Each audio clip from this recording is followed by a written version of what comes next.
You should be able to hear me now, and you should be able to hear them in the near future. There we go. That works.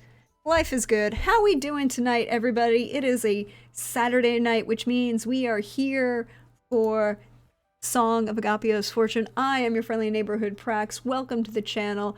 I'm going to let my wonderful, fabulous players introduce themselves because they have some fabulous people.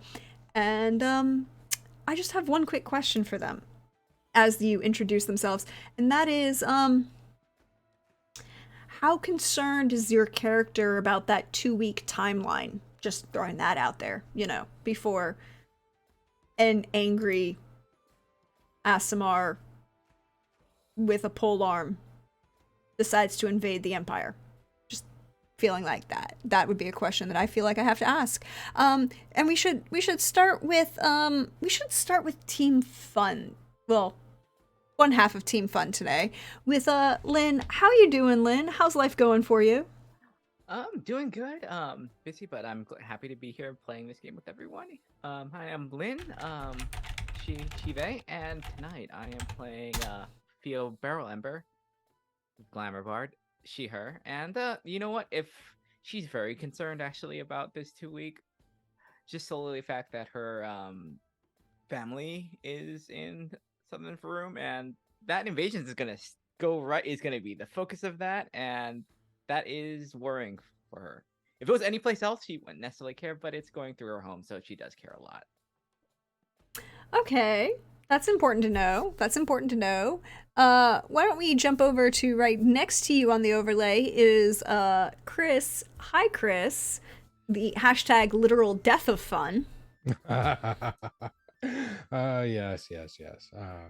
Hey, everybody. Javier is really not concerned with the 2 week timeline. Like, yes, we want to try and do our best, but he's there to witness change, not necessarily change. So, um, stopping evil, sure.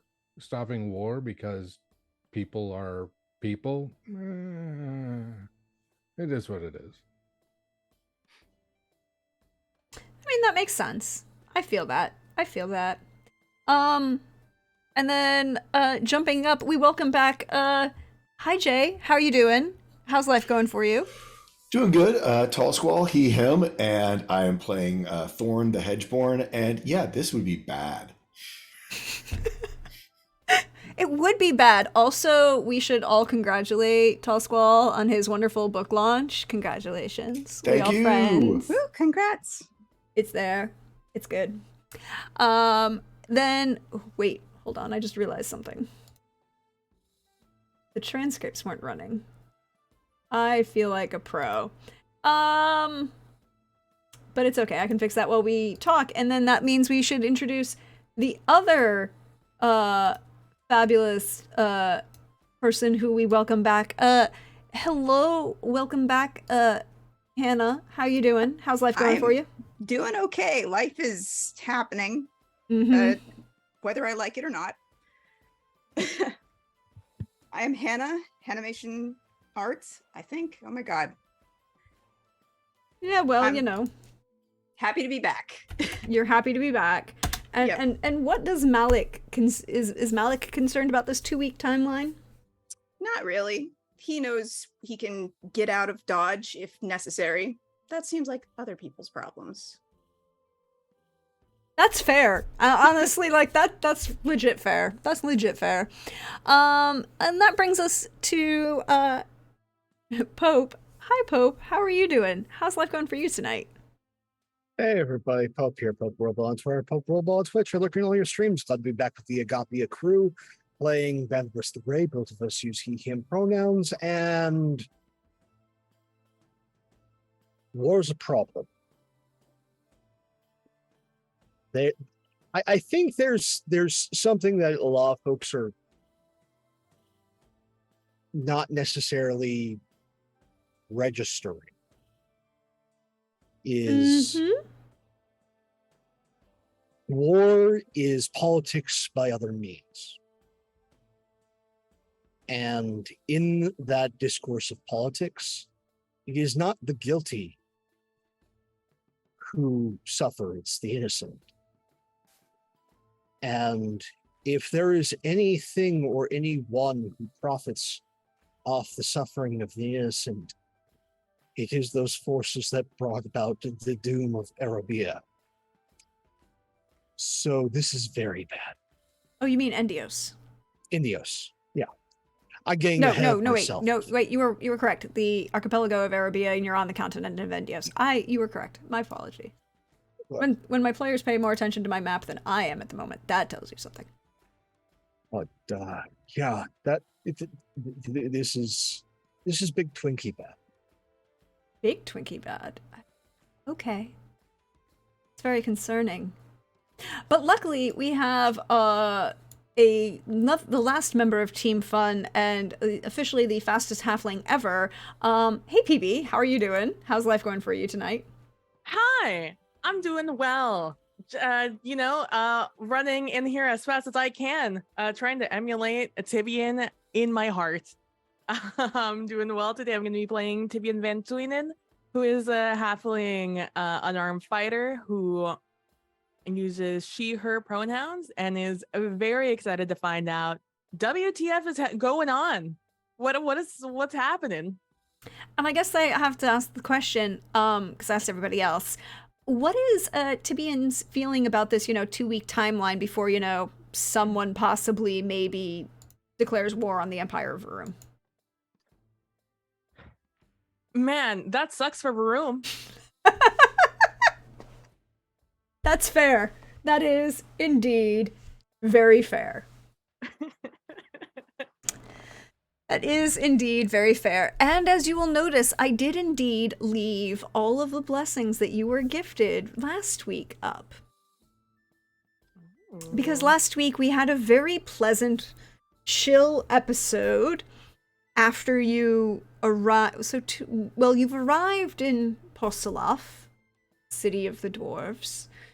You arrived with 19 clerics and short one Malik. So short 2 clerics and a Prince Malik. And then, you were recovering in the healers' wards of the city. They have very nice hot springs, very good for relaxation, good for all of these things, and the clerics were being tended to. Then, of course, unfortunately, apparently there was a small problem with, a bunch of draconic-looking assassins showing up and attempting to murderize you all. You survived. It was a thing. And then you got some more rest, and the next morning was a very pleasant shopping episode.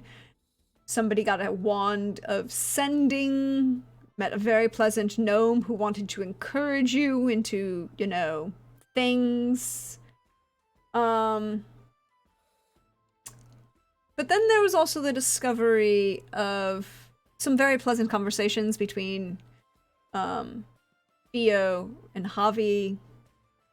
But also, Tibian noticed that perhaps someone was paying attention to you all. Well, at least to Tibian. With the presence of an arcane eye. Well, that arcane eye, unfortunately, came back as Banderbris and Theo were in the middle of a drinking contest in a dwarven tavern using dwarven vodka. Which led to Javi deciding to cast Lesser Restoration on the both of them because he's a literal buzzkill. But that's not where we're going to start tonight. Tonight, we're going to start with Malik, who did not arrive at the city of Posolof. Malik, when you teleported, it felt like a normal teleportation through teleportation circle. I'm assuming that Malik has done that at least once, maybe twice. Yeah, I have teleportation as a spell. Yeah, you've done that before. It didn't feel like anything was off. And then there was just this briefest instant, right as the spell was being enacted, that you felt that little toy of yours heat for a brief moment. And you awaken in a teleportation circle. But no one else is there. What do you do?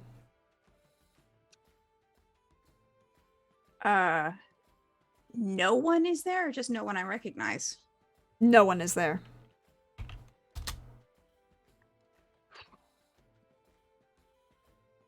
It's old. Cobwebs and moss have started to grow over it.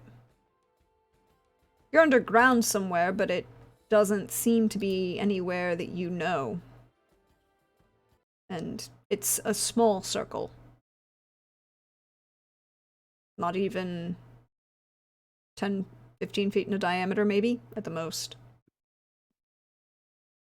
Can I see? Is it like is it dark? Well, you're a half-elf, so you have dark vision, but it's Right. dim and gray. It's not bright.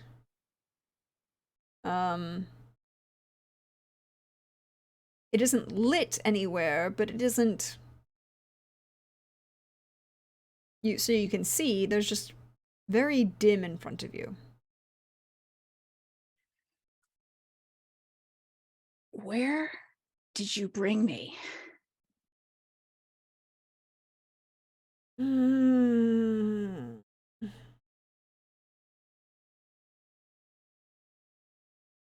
Well, somebody else wanted your attention, and I didn't feel like playing that game.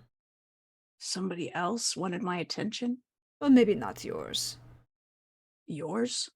Oh, no, not even. You notice that they're, your little friends may be just noticing that there are some individuals missing of the grouping that they brought with them.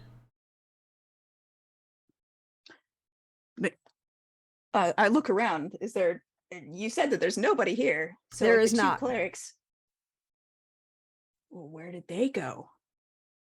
Well, everybody except two of your clerics who were holding on to you went to Posolov. Those two clerics who were holding on to you were about to go somewhere else. With you. And I decided I didn't want that. It isn't beneficial to me. So I helped you. Where did you send the clerics? Oh, I just didn't interfere with them. I just plucked you from their grasp, one could say. So they're just gone. They're just in the ether somewhere in the magic. They went wherever they were Timeline. going.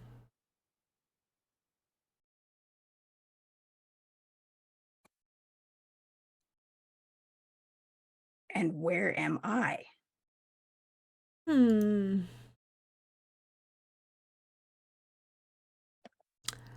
Well, you're in a mountain.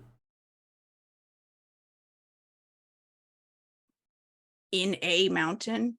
You plucked me out of the ethereal timeline and you stuck me in a mountain. Well, you have a teleportation circle. You can get to where you need to go. Where did you say the others were? Posolov. Right. I'm going to look around this small area and see if there's actually anything of particular interest in the dark. Mm-hmm. Go ahead and roll me a perception. Okay.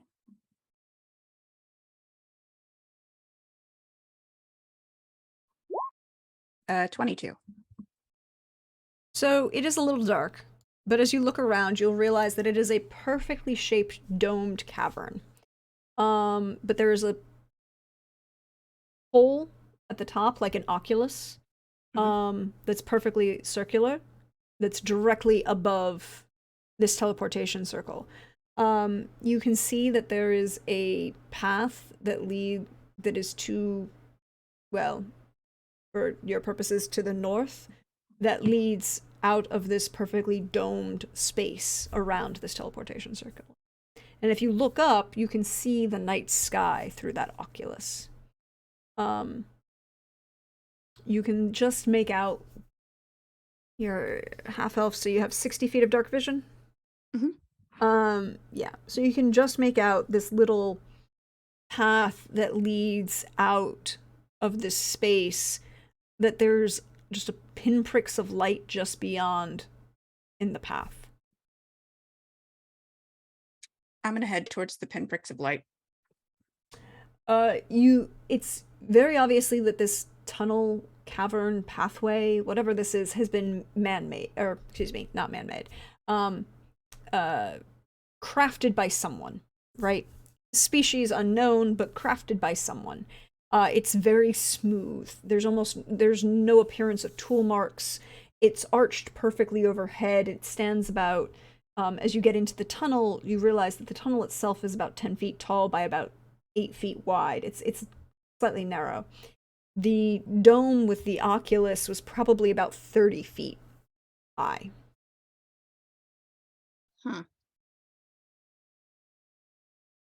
And so you follow this pathway. You can see like little pinpricks of the light at the just beyond the end.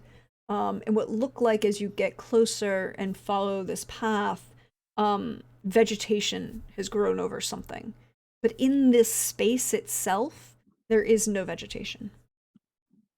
Like in the tunnel, there's you've seen signs of cobwebs and dust, but you haven't seen, and a little bit of moss growing on the teleportation circle, but you don't see any of that in the tunnel.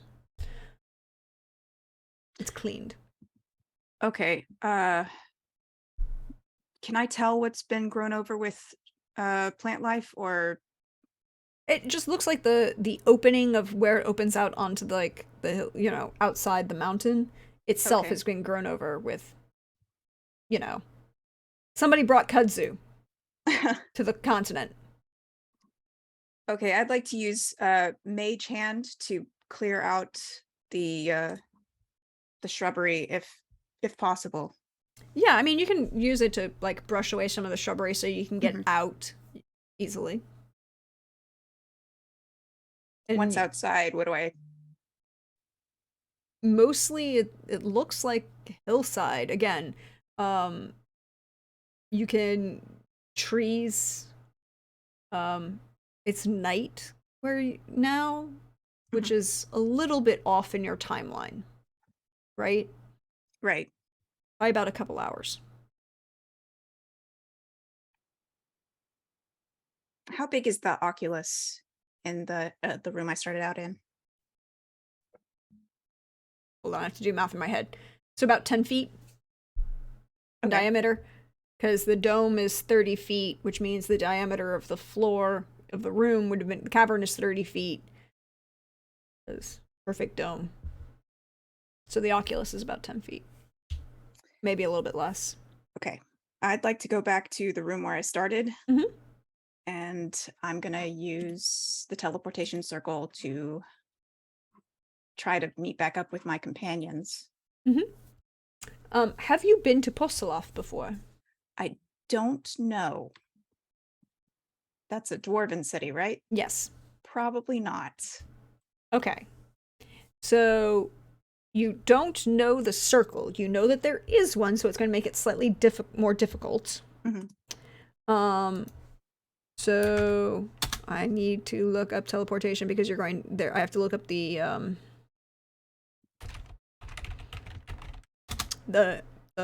chart.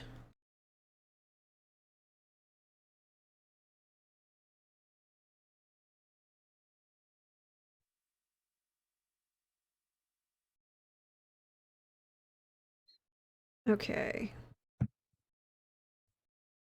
Because it's teleport, not teleportation. Duh.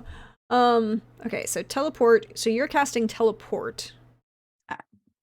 I don't have teleport. I have teleportation circle. Will that... Oh, so you actually have the circle itself. That will change. That'll be all right. So So because you have teleportation circle, you're using a circle and you're going to a circle. I just need...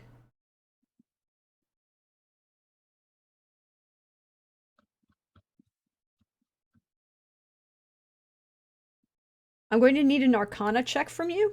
Okay. Because you've never been to this circle before. Not great. That's an 11. Cool.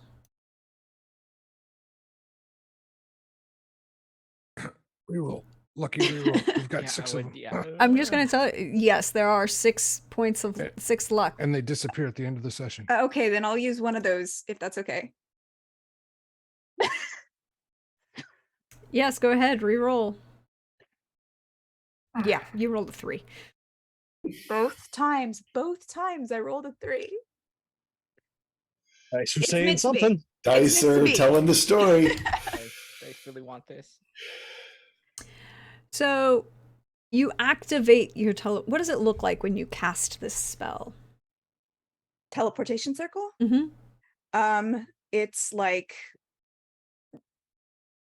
the circle starts to like slowly light up along the ground, and it's got sort of like a shaky hand, sort of not exactly like flames, but more like, you know, when you put a drop of ink into water Mm-hmm. and it sort of flowers up like that. Well, that's what the black smoky magic sort of comes up as when the circle starts to sort of shakily etch into the ground, and then the symbol sort of spreads out kind of like spider webbing veins across the circle, and as soon as it closes up on the other side, it's like the light comes out from the bottom and the teleportation takes place. So the teleportation will take place. And because you're using a circle to go to a circle, it will happen. But as you get pulled through and you're forcing your magic to act on this other circle that doesn't know you, it doesn't recognize you, there's an instance of there's supposed to be protections around this circle. Protections, of course, that were updated when the captain of the guard was informed that, you know, the possibility that your friends brought back 19 of the missing 21 clerics, and possible concerns about something following them of a fiendish variety, updated their wards. So you will go through the circle, but you will take... Oh, I rolled really badly. 9 points of damage as you... bludgeoning damage as you fall on the Shit. circle. Okay. And, are immediately greeted by a dwarf with a halberd in your throat.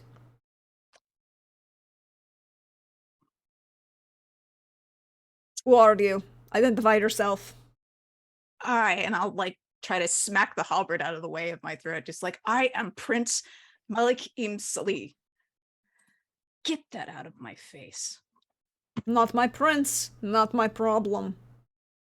My companions are said to have come here earlier. Who are you talking about? Bandabras, there was another bard. It was a whole group of them. Do you not know? Are teleportation circles so common in your area that you can't identify when a group teleports in? Roll persuasion. This is persuasion? Or intimidation, your choice. 16. I thought it was flirting. I don't know. Are you flirt? Look, that mechanic is not in this game. That mechanic is not in this game. That mechanic is Where's in seduction? Is that No, it's not in this game. That's on a Sunday night. That's on Sunday night's game. This dwarf who's in full armor takes a second, you know, judges, and then pulls the halberd back and tucks it against his shoulder with one hand easily. It's like, Your Highness, they are currently, I believe, in a tavern. There is drinking. Would you like an escort? Yeah, I think that would be necessary. Yes, indeed. This way. And they lead you down the main thoroughfare. You can hear the ringing of anvils, the sounds of hawkers calling out. Stores and sales are being made. There's a thriving business in this trade city. You can see a cross section of everyone who lives on the continent. Human, dwarf, gnome, few orcs who have come to trade. You see signs of what looks like other individual species. And you can hear as the guard brings you down through the passageways to the one of the taverns. It's set slightly back, but not too far. You can hear the sounds of music spilling out from the tavern doors, leading out into the streets.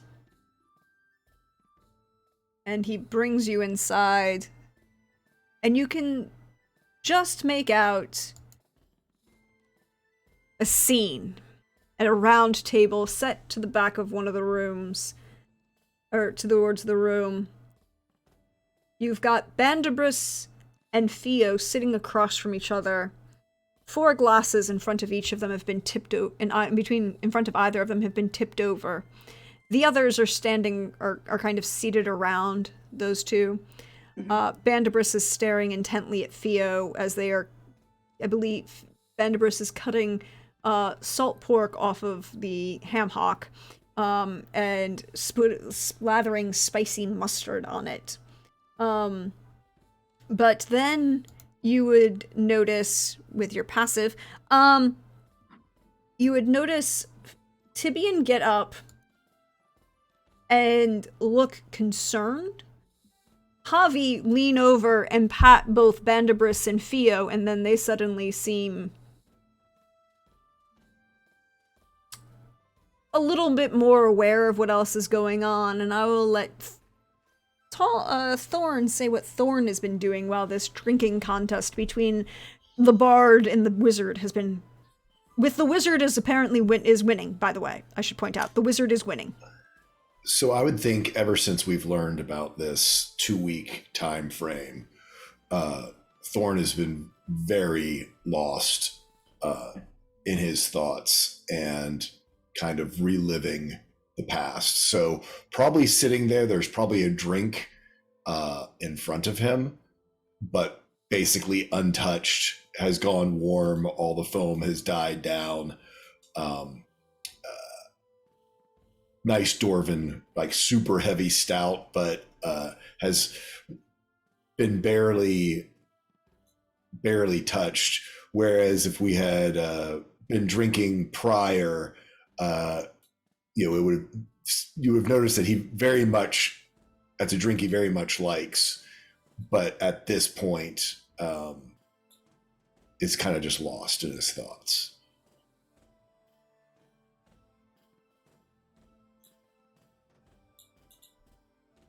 And the guard would gesture and say, well, there they are, have fun, and walk away. He'll approach, but just sort of like stand at the back. He doesn't want to engage just yet. He just wants to see what all is going on here.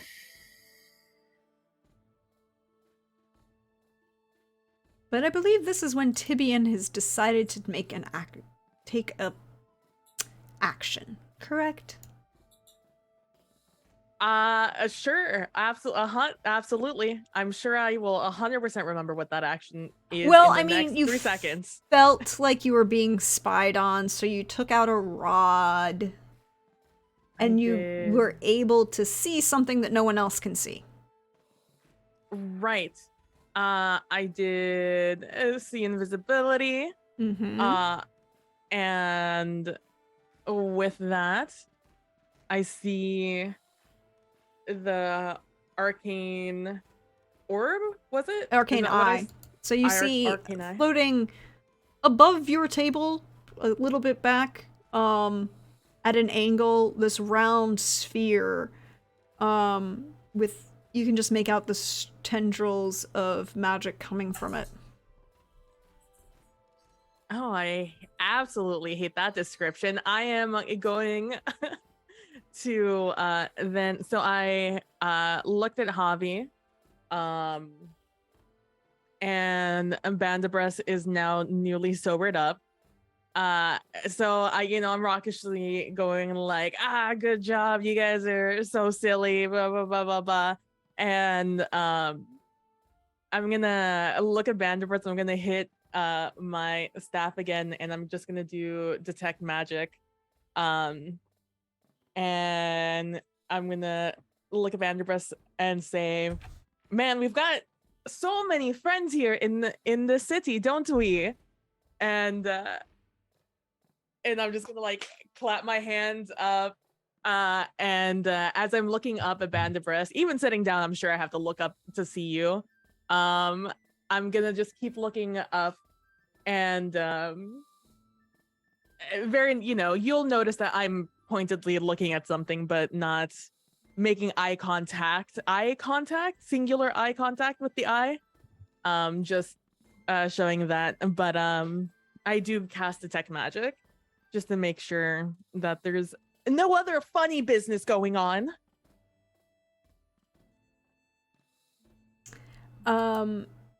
Well, you detect the School of Divination coming from the arcane eye that you can see. Mm-hmm. You can see, it was 10 feet? I will, yes, no, 30, stands presence of magic within 30 feet of you. 30 feet. You can see at the bar, there's a number of runes and inscriptions carved into the bar that seem to be wards and basically School of Abjuration. And you can see a couple of them along like the beams of the ceiling. Mm-hmm. Probably some sort of wards to either protect against fire or bar fights or both, I mean, it is a dwarven city. Just you don't want to have to pay to replace the support structure of your bar multiple times a week. You know what? Absolutely valid. And I'm gonna continue to look around. I'm gonna look at the barkeep and be like, you know what? Bring us another round. As an excuse to like look around. I'm gonna be like, you know what? A round for everyone in the house. You hear lots of shouts and pleasure, and a couple people get up on the tables and start cheering for you. You've just now bought a round for about 150 people. What a better way to make people like you in the city you're new to. That's not bad. I figure by the time, as you do this, you would make out, you would see Malik coming towards you. I'll look quizzically at them. Like do like a quick once-over to make sure they don't look hurt. I mean, they look a little bruised. But not like they've like recently come from a fight, right? They just look a little rougher. Remind me, Malik, did you get hit in the fight against the stone juggernaut? No. Then, nah, it just looks like they fell on their face. And, oh, this is a perfect excuse then.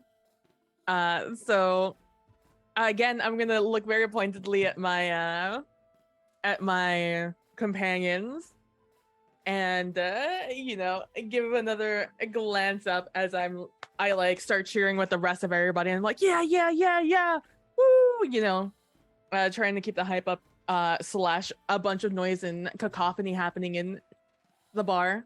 Yeah. And I'll start walking over to Malik and I'll, continue to look around and I'll notice all the runes everywhere, and You would I'll also be notice like, all of the enchanted items that your party is carrying. oh, sure, yeah. I'm not going to go through all of them, but they have them. We're just glowing, absolutely alight our table.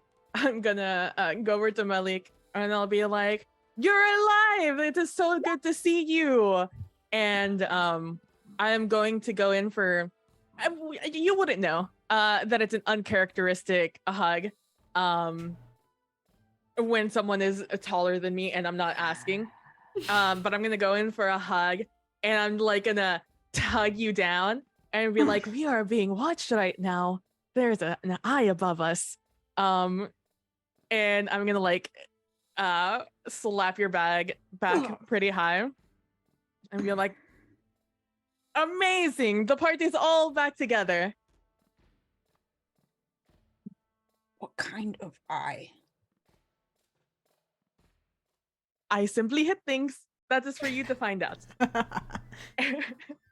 And I like look at the closest table of doors. I'm like, "Yeah, drinks." If Theo sees Tibian doing, I think this is maybe something familiar, but Theo will kind of like get up on the table and start playing music just to get the crowd going, just because this is screaming distraction or like Classic move. Yep. I am deeply upset, disturbed, and redirected. And sober. Terrible. So I, with the keep looking up, I'm going to cast see invisibility and look up to where Tibian was. You will also see this sphere orb floating in midair above your table. You Okay. recognize an arcane eye. And with that, I am going to finger guns towards it. Go, you're kinky, rude, or both. Bye. And cast Dispel Magic Well, at 4th level. yes. At 4th level, you can do so. And you see the eye hover for a moment, and you see this, what you know should be a shattering of the magic that's occurring. And you just see this momentary, like, flutter in midair as the two kind of meet. And there's a pause before the eye shatters. Don't like that.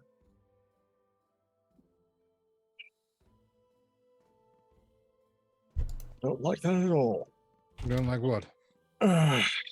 Anything being resistant to my dispositions. That and being sober. These are both displeasurable. Well, being drunk when we actually have issues is not really the best thing to do. I understand and respect the concern. It's true, I am not Darius and somehow cast better while intoxicated. But, no, that was upsetting. Also, I think I was winning. I was winning, right? I believe so. Excellent. I'm not 100% sure how to measure these things, but you did seem to be the least poisoned by the alcohol. Excellent. Your Highness, you have returned. Yeah, I just had to make a quick stop, it seemed. But I'm back now. I've been informed that you're missing part of who we were supposed to teleport with. 2 clerics.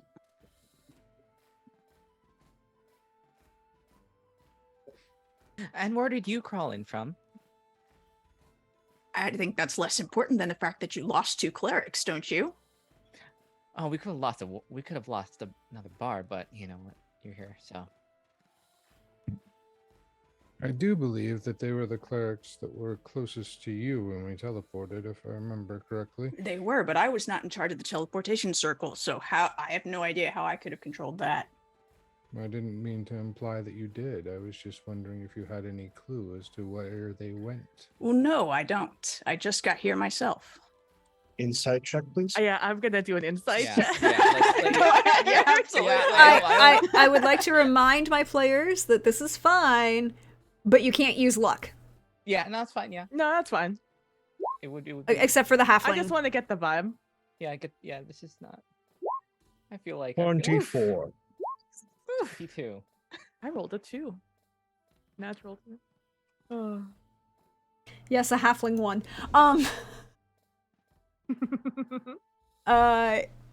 So what do they? Malik is not lying that they just got here just now. What else are you trying to ascertain? I guess is the question. That they had nothing to do with the missing 2 clerics that they're claiming. They had nothing to do with the missing 2 clerics. And you know nothing about what could have happened. I know that something went weird in the magic while we were being transported. I got thrown off someplace else. I assume the clerics got thrown off someplace else as well. I was able to do another teleportation circle to get here, and I guess they don't have the same level of magic that I do.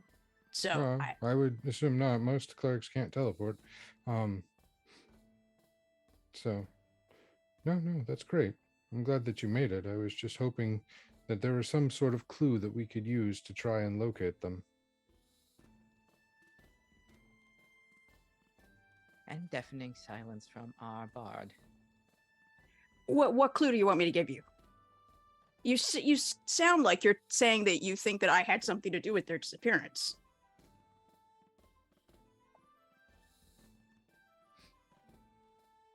Do you think I had something to do with their disappearance? I Speak do know. now, Fio. I mean, you did leave. Convenient. How could I have? You think that I cast a spell while inside the teleportation circle that Bandibus cast that caused me and the 2 clerics that were nearest me to split off? Is that possible to cast a spell inside of a spell? Yes. You're not Yes. helping me, Bandibus. I didn't cast a spell inside of a spell. I had no motivation to get rid of those clerics. I'm just as confused as the rest of you about what happened to them. I'd like to locate them, if only to clear this stupid haze of blame that seems to have fallen upon me simply because I got separated. Because maybe your spell wasn't as good as you thought it was, Bandibus. If it's splintered like that.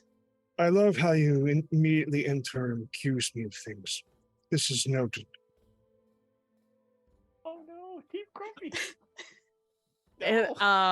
It's like, well, we just got back together. It's been a stressful couple of days. Let's just all sit I'm down going and to enjoy leave. ourselves. Yeah. Tibian, what? There I was know. so remember that time I was talking about how someone was watching me and then us? Mhm. Well, I looked up and I saw an invisible arcane eye. Oh, really? Right above Staring us? at us. Or right Yeah. near us? Yeah, just staring at us. Oh. Hmm. And I look up and I see that it is now gone. And then look at Bandibus and I'm like, oh, but it looks like how one of you got rid of it. Which is It nice. tried to linger. It'll probably be back shortly. So if you have anyone you need to meet with or anything that you need to cast, best do it now. Usually a recast or something like that takes about roughly 5 to 10 minutes. So, Barnabas, does this mean that whatever I has taken interest in was specifically interested in us? Because we have traveled certain places and we went to this bar really nondescript and it was still here. So I imagine it has been following us. Not just interested in us, but for some form of magic of that has to have either sympathy or knowledge of the individual. So I would say that amongst the rest of you, while I have to try and stop a war, figure out which one of you has the bounty. And try not to blame each other too much, staring right at Malik.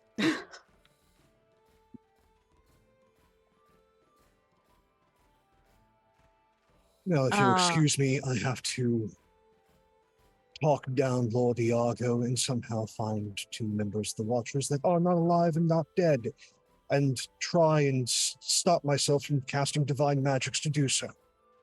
And you are not alone in such a quest.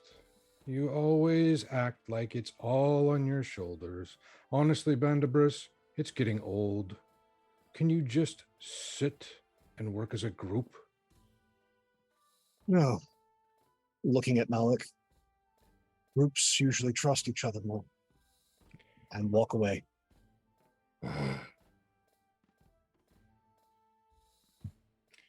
Humans. Thorn wanders out after Bandabris, having rolled a natural 2 on his perception, just assumes that we're leaving and that they're still partying, and so wanders behind Bandabris, just still in kind of a daze.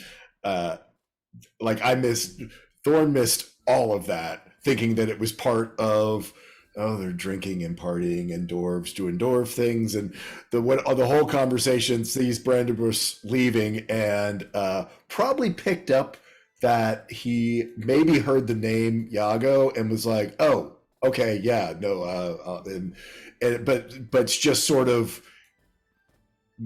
very dazedly wandering behind Bandabris, kind of assuming that everyone else is behind him as well, but doesn't even bother to look back. I'm going to come back to that point. I need to know what the other 4 are doing when the wizard and the paladin leave the table. He's gonna look at Tippin. It's like, we were this close to having fun with him. I would argue he was having fun Yes. for a small moment of time. And then, then an eye came, and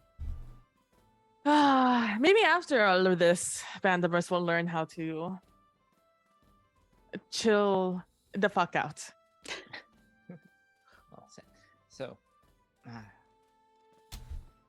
follow him or let him blow up some steam. Because I can't give him the hat right now. He's in a bad mood. That is very true. Although you are magic, it might help if you went to assist them. And maybe the hat will cheer them up after everything. Yes. All right. Talk me into it.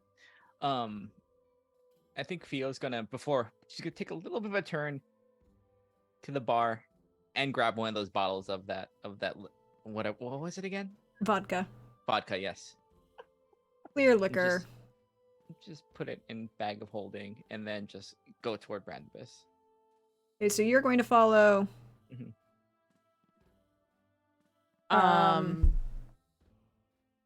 I plan on staying near Malik Agapia, so whatever you choose to do.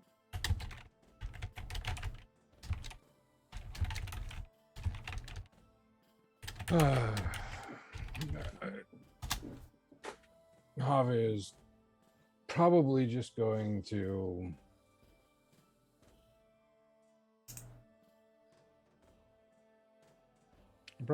meander back to the healing ward and pray.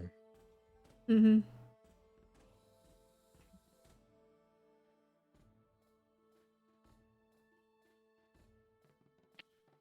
I have no idea. I will sit down and be like, well, you have just returned from whatever you did. So sit down, relax. We have lots of honor plates coming up. I also just bought the whole bar some drinks, so enjoy.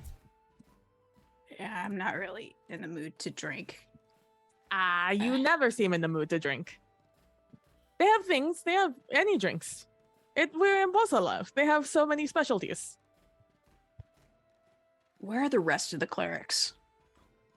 They're in the healing ward. Some of them have already started returning home. And the others are, I'm assuming, attempting to make some sort of logistical journey to figure out how they're going to return home. I think I'm going to head to the healing ward then.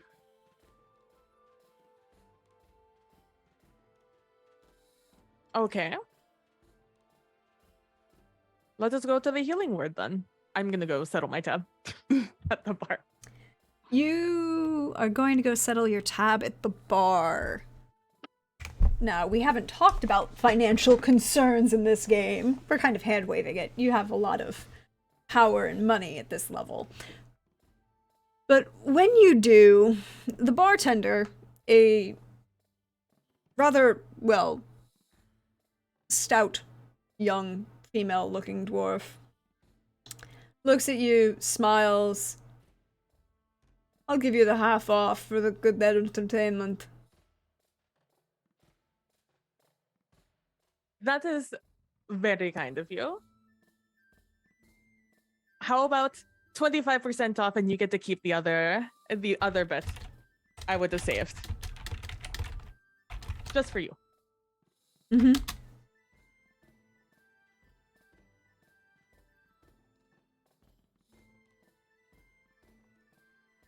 All right. Your deal. And I'll hit her with a wink as I walk off, following behind the prince. Mm-hmm.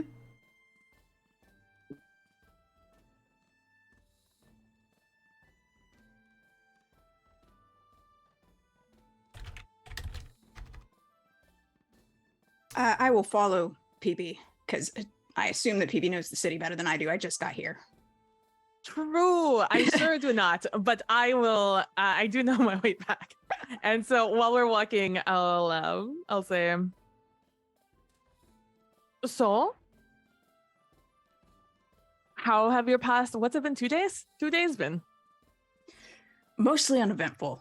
I'm telling the truth when I tell you that it was just some weird thing that happened with the magic. I just got split off. I don't know where those clerics are. I think it might have just been I have, magic items on me that might have been messing with I don't know what it was. You do not have to. I would like to point out something to Malik. Yep. Mm-hmm.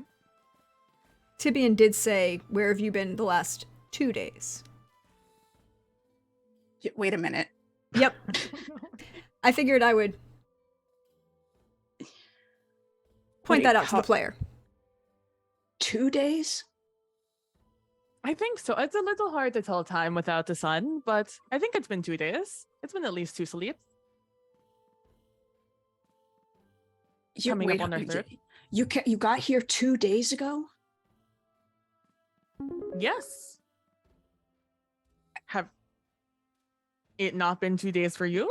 When I got separated, I was separated for maybe an hour before I made my own portal to come and find you. Oh, now that is concerning. Now I am not the magic one. So I do not know how this time teleport stuff works out, but I feel like that's not correct. Yeah, no, that feels like something that Bandiverse might be able to help with, but I definitely just fucked up with him. You did piss him off a lot. I mean, he's going through some things. What things? So, well, I mean, aside from, finding out that his friend was murdered in his office, then, having the ground desecrated. He also went off on his own and did a thing and came back very grumpy. He did not talk about it. He said something about 2 missing watchers, which has me mildly concerned, but he did not seem like he wanted to talk about it.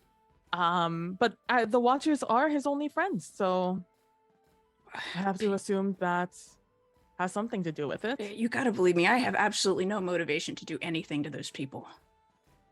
I believe you. I believe that you have no malicious intent on us or anyone we're trying to help. Whatever is going on with you is, I'm assuming, something more personal. And none of my business if you 2 do not want it to days? be. 2 days, yes, I think.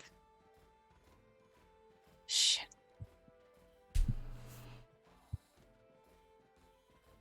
Where did you wake up, if you do not mind me asking? It was some sort of observatory inside of a mountain.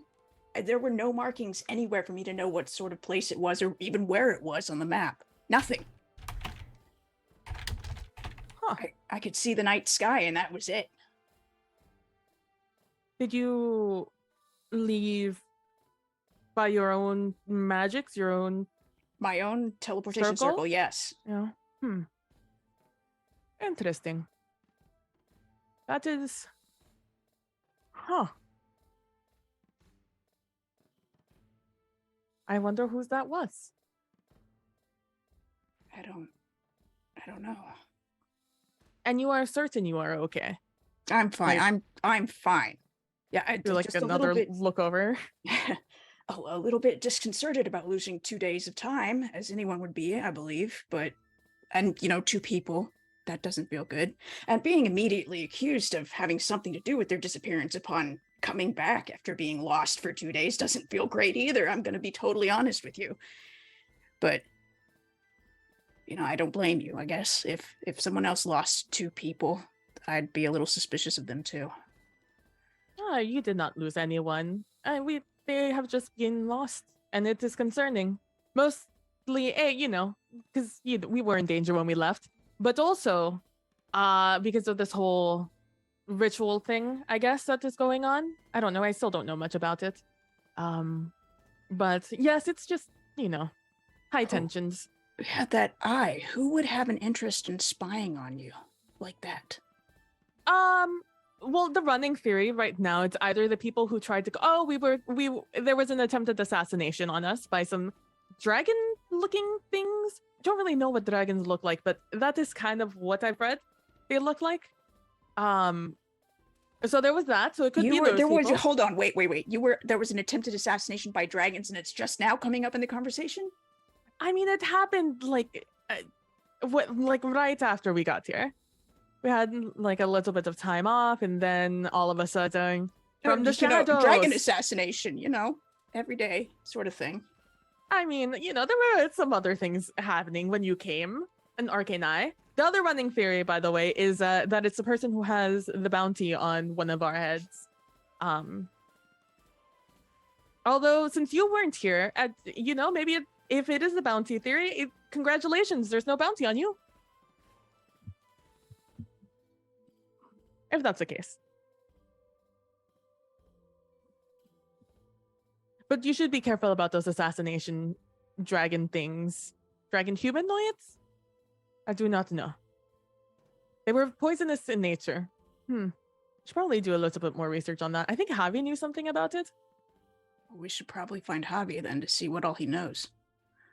Luckily, we're going to the same place. Yeah. He's been spending all his time in the medical areas. And voila, here we are. That is a grand tradition. Thank you, PB. Wonderful transition. But we're going to go back to Javi for a moment. Yes. Because you have been hanging out the most in the ward. And you were speaking with most of the clerics. Most frequently. Mm-hmm. Could I get you to roll me... Ooh. Hold on, I have to remember rolls in this game.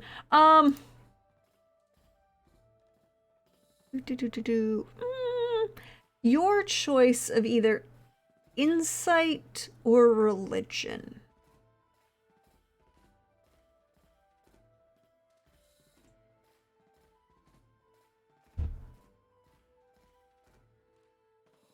Did it come through? Roll 20, or it didn't come through. Okay, let me I'm just gonna refresh. just to, and I'll take the first roll. I just want to see if I can get it to fix. Okay, I got a 26 that came through. The first one was an 18. Okay. Either one is fine. They're both successful. But you would notice that you recall back to the party, right? This evening of revelry and events that were going to be a grand coronation ball that led to a murder that, in an imperial meat puzzle that you did a fabulous job putting back together. Again, by the way, we should all give you a round of applause for your fabulous puzzle skills. But also, one of the things that this led to was that you remember you're thinking about this as you're walking back, thinking about the fact that there are 2 missing who weren't with Malik. Something interfered with Bandabrus's spell. And you'll remember that of the clerics who attended, well, there were a couple who were with you who were actively fighting who weren't missing. But you'll remember also who also wasn't missing. Or at least you didn't think any of them were missing. It reported that none of them were missing. There was this large group of the Sisters of the Mother's Mercy were attending. Indeed. And you don't have any clerics currently that came with you that when you got to Postolov that were among that group. No, and I have the list of the full 21 that were reported missing. And I've made a count of the 19, so I know who's missing. Mm-hmm. I just don't know how to find them. Yes. You have 2 names on that list. 2 names that, as you think about it, are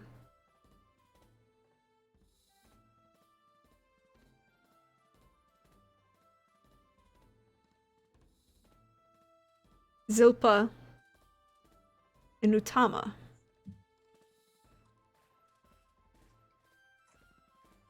And you think about it some more, and you think back to where everyone was standing when that circle was cast. These 2 were awake. Were 2 of the people who were awake that were standing next to Malik and holding on when that circle was cast. So you're pretty sure that was Zilpa and Utama.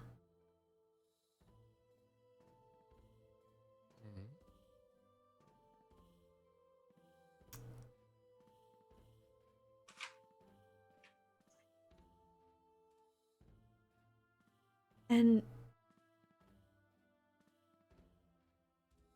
it's really weird. The names were reported by others, right? The list of names that you have came from the guards, not from anybody that you interviewed. When you spoke to people, the list I got actually came from the Crown Prince. Exactly. His people. His people that was assembled by the guard. You're assuming the guards and whatever security was assembled and whatever like that. Cross-reference with the party planner, all that kind of stuff. You're almost positive that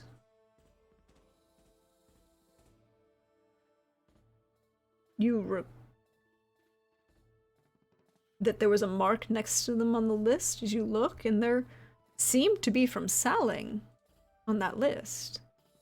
You remember talking to those sisters, and they were convinced that nobody was missing.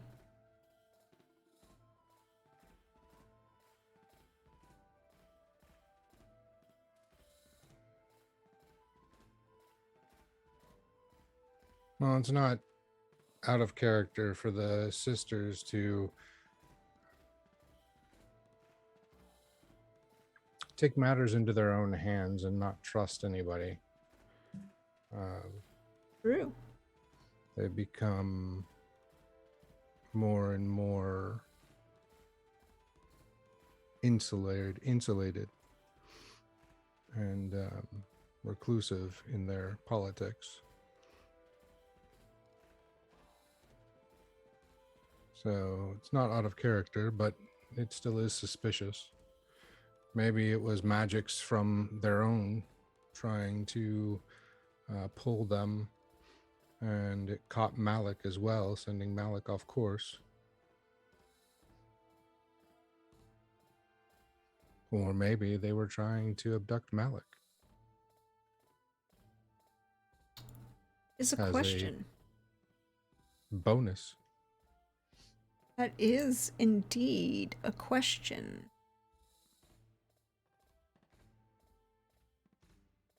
We'll come back to that in a moment. Theo, you're following Thorn, is that correct? Yeah. All right. And Thorn is following Bandabris. Yep. Again, still sort of in his own head. Mm-hmm. So what are you doing, Theo? What is Theo doing in this moment? I guess just follow Thorn to try and get to Bandabris. I mean, he's not that far in front of you, maybe a couple feet at most. He's right there. Yeah.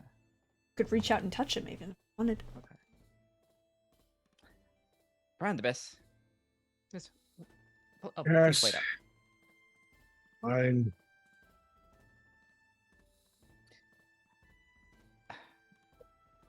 You're not fine.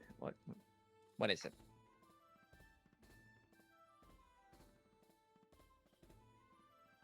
one. I do not handle Malik well. Two,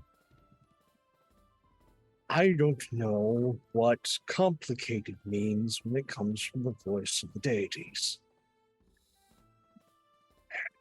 Two, I should not be practicing divine magic without guidance. And three, I don't know what the hell is going on with something being resistant to inversion magic. That shouldn't happen.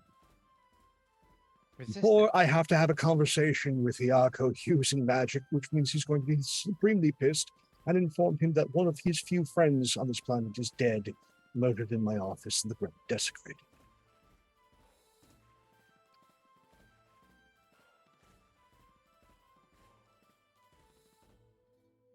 Yes, well. On one matter, I wouldn't take what Malik said personally.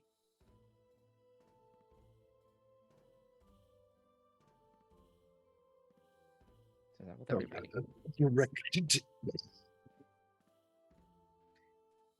And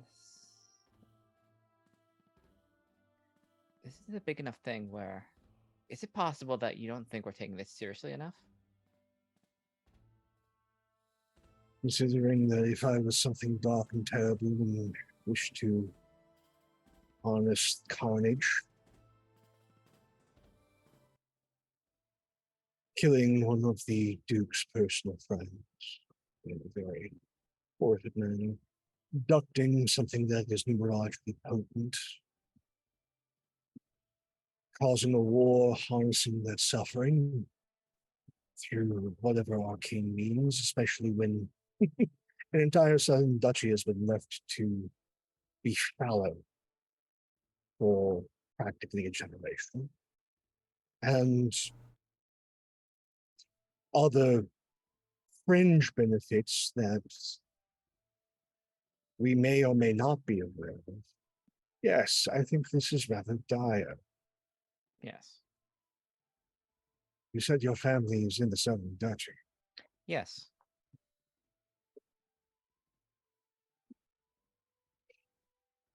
We need to stop Iago. We need to stop what? We need to stop Iago. When you say stop, exactly what do you mean? Stop. Convince him to talk. Oh boy, that's gonna be a tough one. I know, and I don't necessarily have the best interpersonal skills. I do, but in that particular situation, probably not gonna be of use. I Considering don't, I don't know. You seem to be very persuasive. persuasive, but also flagrant use of magic. Not the good kind either.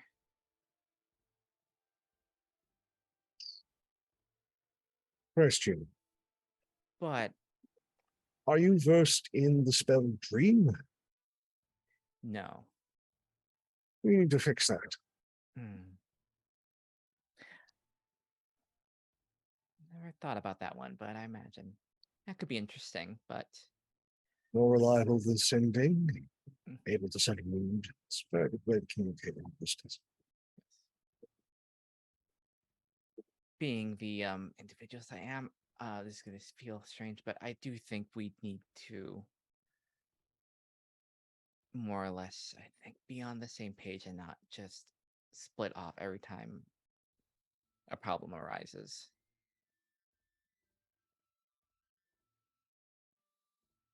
Because I think, as much as I have issues with certain people, I think we are drawn together in this, and I think combined we might hopefully be able to stop this, or else, like you said, dire things.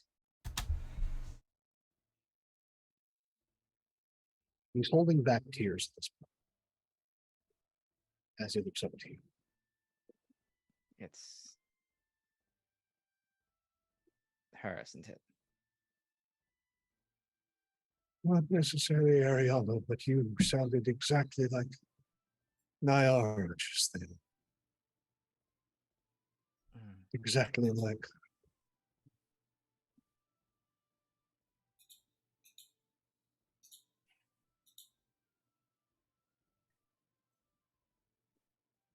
Okay. I apologize for my previous behavior. It's certain things. I am of my ways at certain points, and I'm also not quite as good with people that do not share the same demeanor that I do. So, be at least I at least know what that feels like, that heartache of losing people, and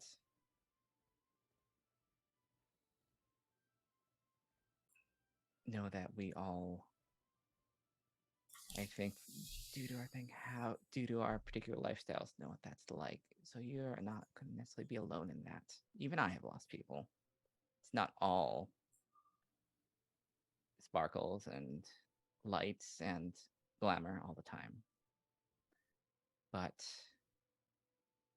if you need to do what you need to do to mourn, you should do that. You should at least take some time. I know that you were barely given a few moments before all this happened. And hearts need time.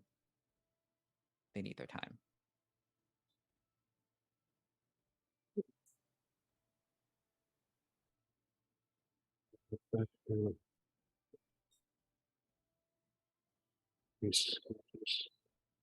Very least, some of the start preparations and Dream is its mood magic. Yes. No. Work is a certain way of doing it, but you should also take some time, or you'll eat at you. Exactly. Thorn, any insights? You seem distracted. Yes. Yes. Past, I was hoping. Long gone, of course. Revisiting. Ghosts are never fun to face, second time.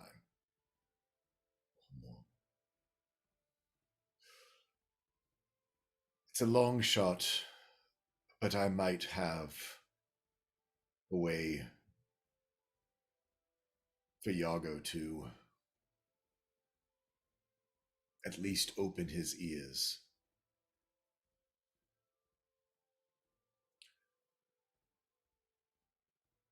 And I with was- that, we're gonna take the break for the because that's just the perfect point, and I love it. I love it when my players give me perfect moments to drop a cliffhanger. But we'll be right back, everybody. About 8 minutes. Stretch, bio, refresh, do all of those good things. Get yourself a beverage. And maybe also check out Tall Squall's Twitter so you can go buy his book. I'm just saying. Just do that. But we'll be back shortly, everybody. Stay cool.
Hello, everyone. Welcome back. We hope you are stretched, refreshed, all of those good things.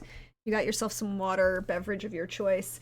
But we are back, and last we left off, Thorn was saying he has something that might make Iago listen.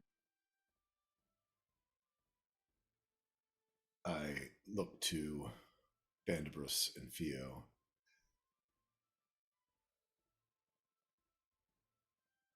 You see, in my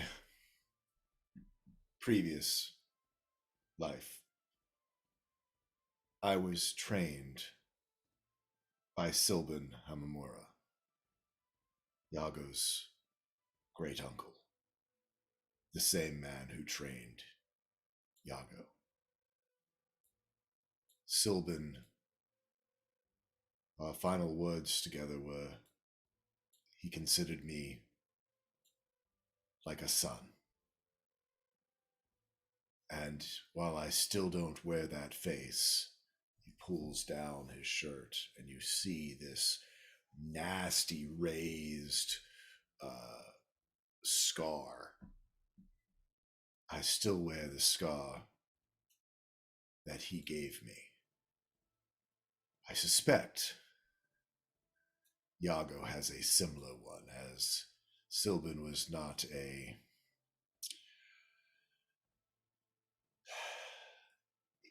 He was an exacting trainer. He demanded nothing but excellence, and for those who did not meet expectations, he left them the scar. And while Iago is certainly one of the greatest warriors of the age, I would guess he was not always such, and wears at least one of these himself. It was Sylvan who trained me to wield the Vermilion Blade. And the polearms often used by the Zandari. I can't guarantee it will open his ears to what we have to say, but open his mind, but perhaps it'll open his ears. Common ground would be much appreciated. See? Very helpful. Now I have a. No, that will do quite well. I just have a feeling that arms may need to be twisted because in order for that to occur, the time that we need, Exactly. looks to feel Mm. we'd have to go to the hotel.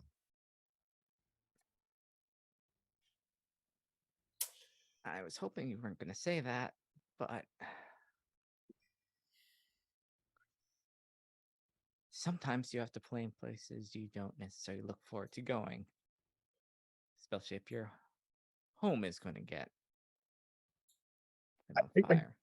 I feel say this, as much as run as stifling as Clotel can be. The food is quite good and the beaches are lovely. Yes, I would just like to have my head, but if you have pull and Thorn has some sort of pull, I will endure. I had pool 100 years ago. Talon had pool. Thorn, it's going to be an uphill battle. But we can make introductions. Yeah. And I have a feeling one thing with Cortel, I can tell you still to this day. They may be human, but they have a long history. And history does not die with them. It lives. Very much so. Yes, we need to go and find the others. Well, Timon seems to have wanted to go to Gretel, so I mean that's gonna be one person that might be excited. Well, I mean, to be so cheerful and endearing, I also can possibly, can't believe I'm saying this, hold their own with his grace. I'm counting on that actually. Hopefully. That would also go far, making this a lot easier. His language is less spoken and more with fist and foot. Yes, so I've heard, yes. Okay, so let's find the others. First, we should stop by this store and pick up something.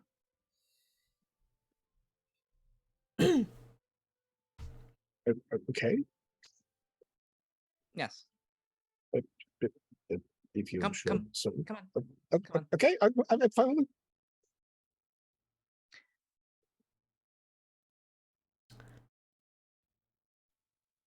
it. Thorn. As Theo drags Bandbris into a haberdashery, Yes. what do you do? I do not follow.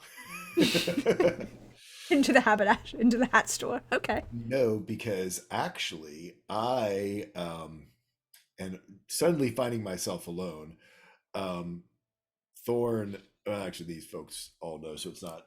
Thorn suddenly seems to very much know his way, exactly where he is in this city, and goes to grab a new unmovable rod. Yeah. Because I lost mine. And actually, it would not be that far to go back to the wand store where you could get that immovable rod. It's literally 3 blocks down to the left from where the hat store was. It's where the wand of sending was procured and where the thread of nope was denied. Gotcha. Yeah, so just don't need to RP it out. Just gonna go. Okay, so you're gonna go get a new, and you can add an immovable rod to your inventory again after leaving one in a stone juggernaut. And quick question, just DM question: is Mzetti still alive or is he dead? Iago's father. No, Iago's father is dead. Sorry, I had to take this moment and switch through everybody's Yeah, no name. problem. Sorry, No. Iago's father died relatively recently, and by that I mean it's in my note. Yeah, that's fine. No, but I just wanted to double check. Silbin and Mzetti are both dead. That generation yes, of yes, Cortel is dead. Both the father and his brother. Yes. So that just the father and Silbin would be the grand. Remember, Silbin was Iago's oh right, great uncle. Great uncle. Yeah. So it's it's father and grandfather dead. Yeah, his father, grandfather, and his great uncle are all dead. And Iago's father died within the last 2-3 years, very recently. Got it. Maybe 5 at the outside. So you're getting the immovable rod. Theo is dragging Bandibris into the hat shop, whereupon the haberdasher is presenting to you what looks like a traditional wizard's hat in brushed suede, and a very dark charcoal brushed suede that has been embossed along the rim. So it's a little stiffer than the hat that you have, but it's sturdy. It's a darker, looks charcoal gray, but then when the light shifts, it goes lighter or darker depending on the brush of the suede. And the embossing around the brim is a very intricate interlocking key, what we call key lock system. If you've ever seen very early Greek pottery, It's the banding that goes around the top and the bottom, around what is called the seam of the band. I'll pull. It's what that very European locking keys interlocking system. It looks very, very nice. The haberdasher smiles, winks at Theo, and lifts the hat as he stands on his tiptoes to try and doesn't get anywhere near the top of your head, sir. I leans down. This is very nice. Oh, see, you cut quite the figure. I figured we all have a style, and I figured it was wrong to have you. I know we would be going back soon, so I figured, why not? We're here. Hmm. What good is money if you don't spend it? She's right. Also, this is waterproof and it will not be damaged. Oh, wonderful. Thank you very much. You got a striking figure.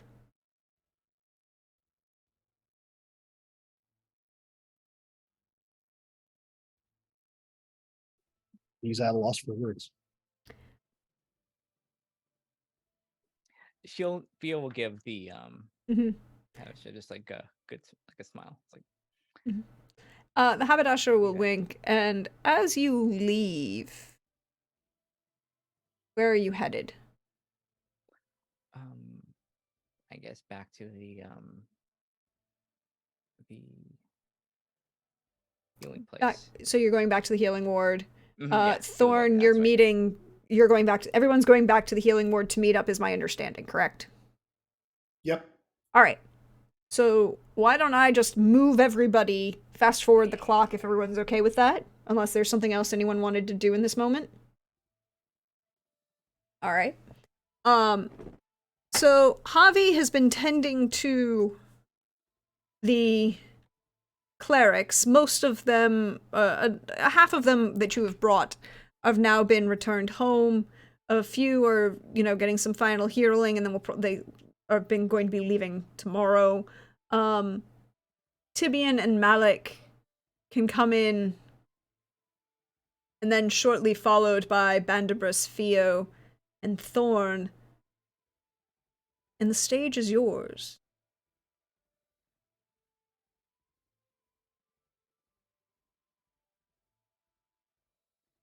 Hello, everyone. Apologies, Alec, Albie, Tibian. I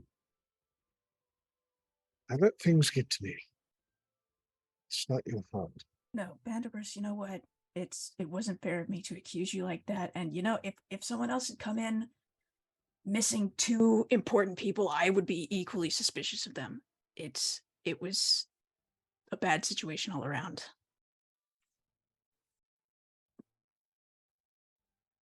Fortunately, I have a feeling things are going to be a bit more tense, considering where we must seemingly go next.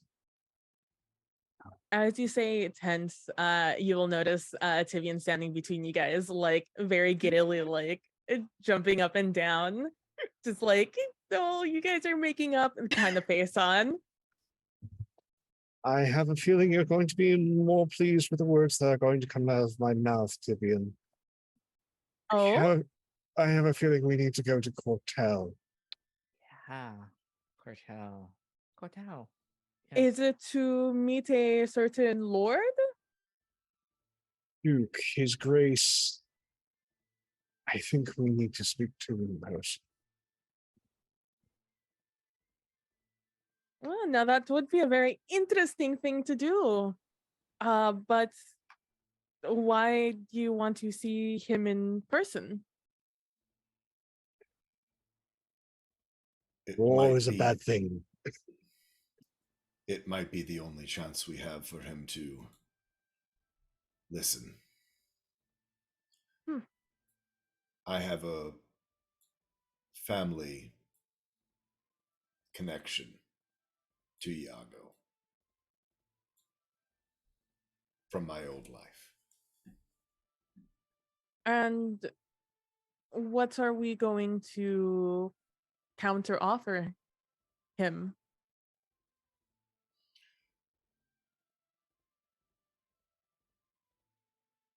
At this point, our word. That is very cute and will not work. We need something You to. I have not met Iago, but if he is anything like his great uncle, like Sylvan, it's actually probably the only thing that will work.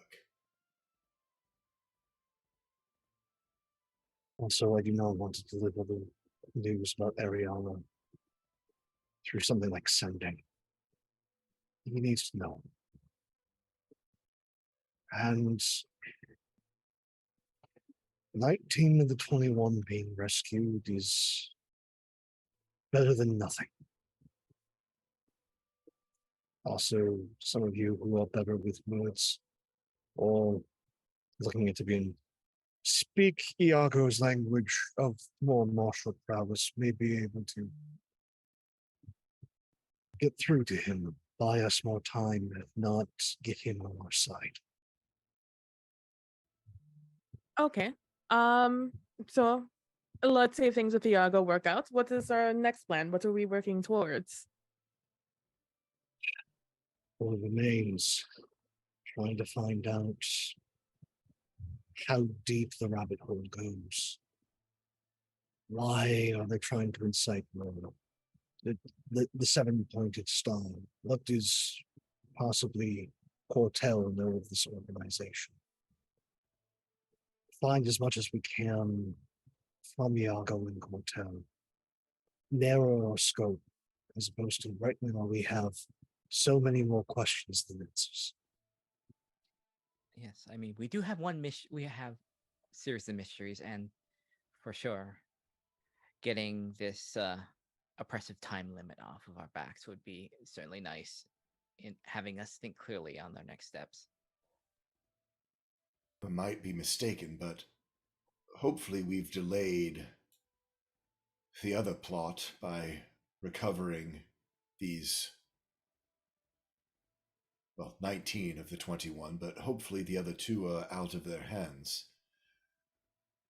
That hopefully delayed whatever nefarious machinations they were up to. But we now need to stop the more mundane one, politics. Why do we suppose they went for the clerics at the party? There are plenty of clerics out in the world. One-stop shopping to find clerics of a variety of faiths and lineage. And power.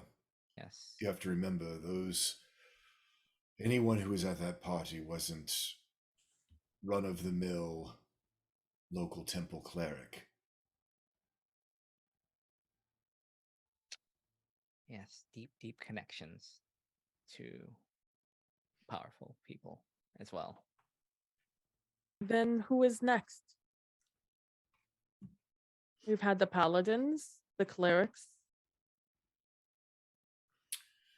Well, to follow the lines of non-arcane casters, I would assume druids, or I look to Theo and Malik, those who use the magic of music for their casting. While close to the arcane, it is certainly not of the same flavor as pure book magic. Excuse my vulgar terminology. Makes sense. Accurate. But, we've not checked in with any of our burrows of druids. Aren't there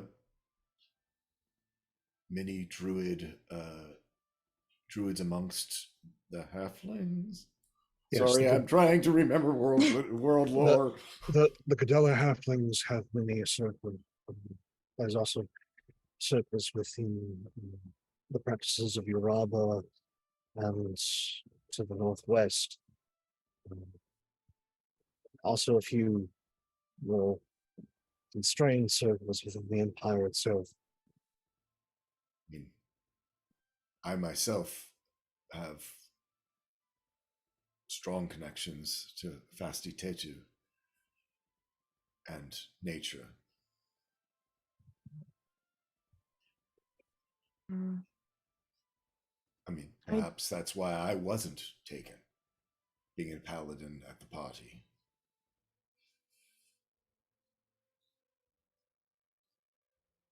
We don't know. I think at this point it's to buy time. We've got to get the clocks paused at least. I mean, I simply ask because I'm no expert, but Cortel doesn't necessarily like magic. How quickly are we going to get to Lord Diago to speak to them? How many days travel? I don't know that. Never mind. I might have a way there. Because they haven't taken your head, and you know how to get there. So, by all means, if you know a way.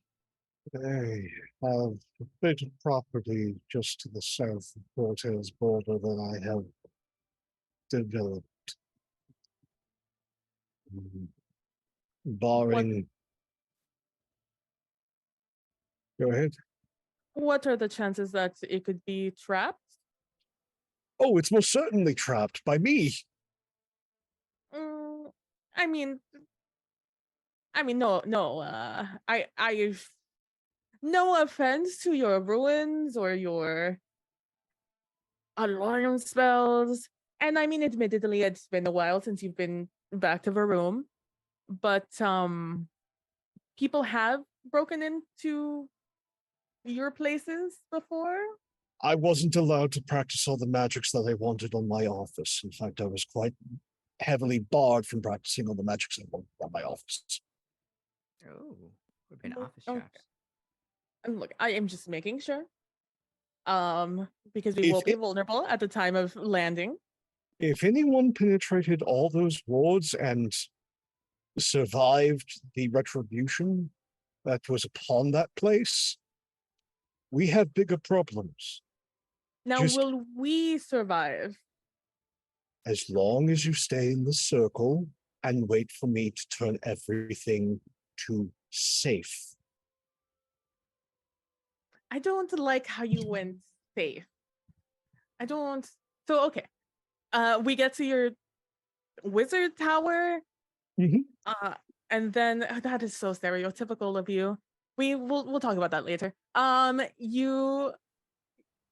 How long will it take us to go from your tower to Lord Diago? How long of a travel is that? A day, two?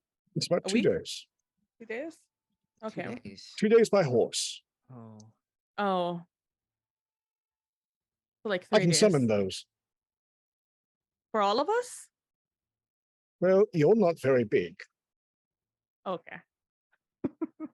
I'm not exceedingly big. And it is mystical, so I could probably fit 3 on one. Then, if I also use Tensor's floating disk, that holds another 2 people just following behind. So I can get 5 with 2 spells. I can also summon a steed. Oh, okay then. Okay. So we go speak with Iago. Somehow you convince him to stop a war with Varoom, of as irresponsible as they are. Apparently there's the wedding that is going to be happening, maybe in with Prince King Emperor coming up soon. Do you think that that is the next place that these people are going to try to abduct? Now, again, if it were me, Hmm. and I had all these dark powers that they have. And a war did not get declared that was going to siphon off all the pain, misery, and torment. Then the next best thing would be to, yes, either infiltrate the wedding, make certain that the person that the emperor is getting married to is one of my agents, and thus dominate him, much like that one duke and turn Varun's will to my own, or disrupt the wedding in such a way that there had to be a war aimed someplace else. Probably with, well, given already the pre-planning and disruption along the western border, the room's other neighbors.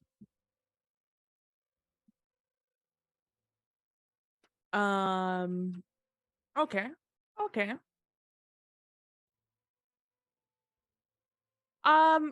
By the way, I haven't really talked about it since it happened. Do you have any idea who those assassins were that tried to kill us that one time? Remember a couple of days ago?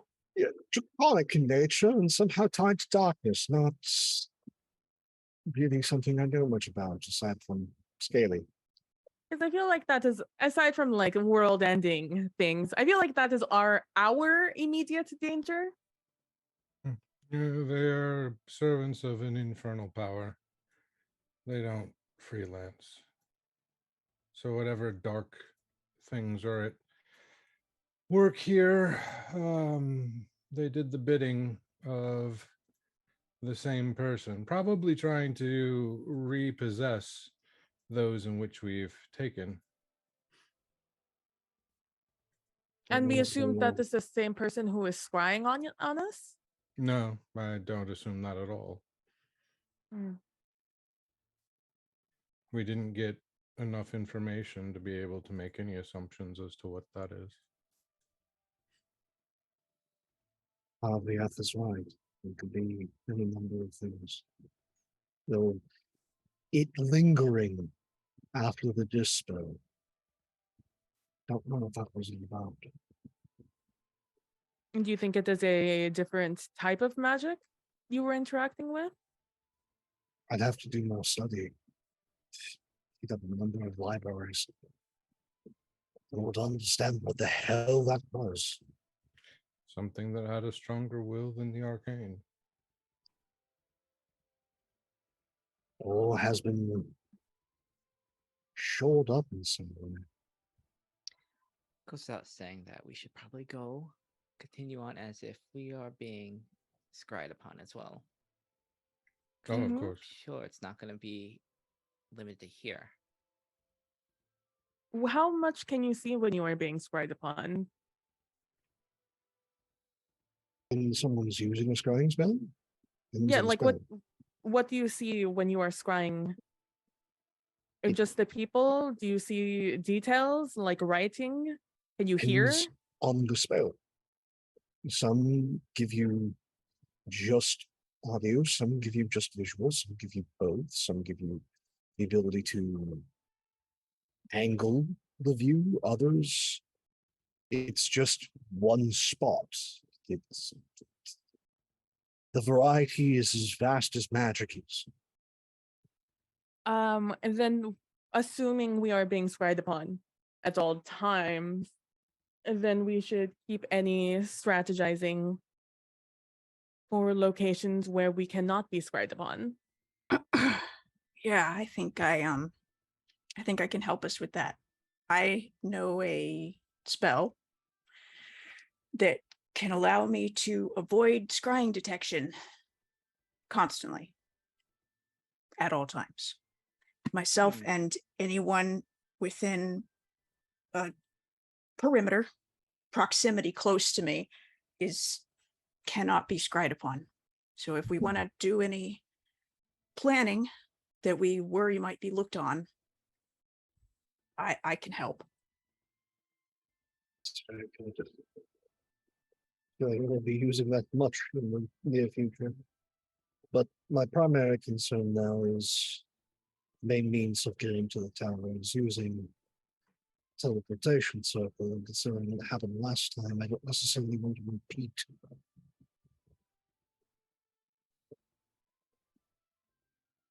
Is there a way we can shore things up so that someone doesn't interfere with the spell?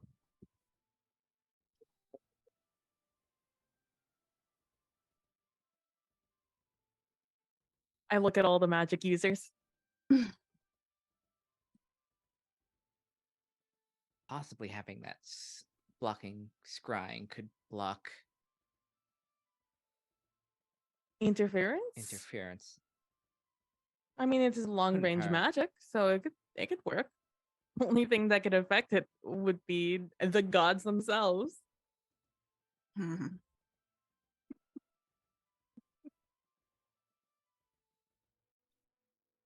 Wait a second. There is a workaround. It's just very annoying. How annoying. Is it the gods themselves? No. It's moving to an extra dimensional plane and then establishing a teleportation circle from the extra dimensional plane to the teleportation circle. Unless you can, scry into the extra dimensional plane, which good luck. Because usually those are barred by their very nature. And then, well, our landing pad, if they can break through all those wards, we're already screwed. So What plane would we be going to? I just stare at Theo, considering their magnificence and going, a personal, pleasurable pocket dimension.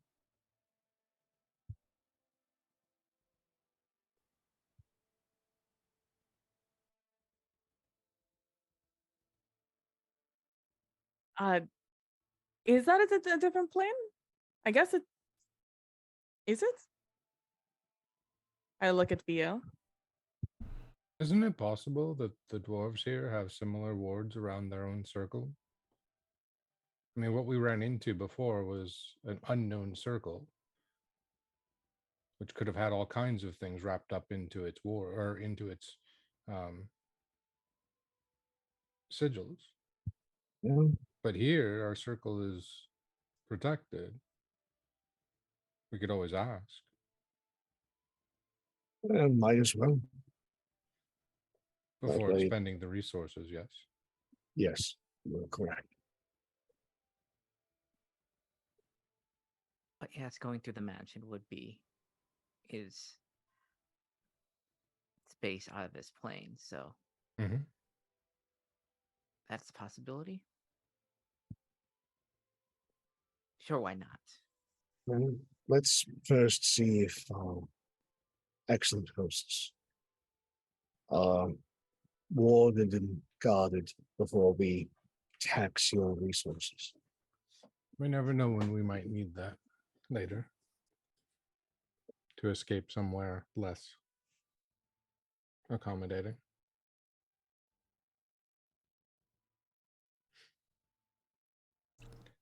Are we done here in Posolov? We came here as because it was the nearest circle, yes? That was the safest one I could think of, where they wouldn't necessarily just look at us and go, get the fuck out. No. We did bring our cleric friends. They have been taken care of, recuperated, and made their merry way back to wherever they hailed from. And we have rested, recuperated, and had some recreation. So I would consider this a fruitful trip. Unless anyone has business that they have not yet attended to, I think we are ready to move on. Oh, Okay. and the missing two seem to be Sisters of the Mother Mercy. We may need to take a trip to Selling at some point.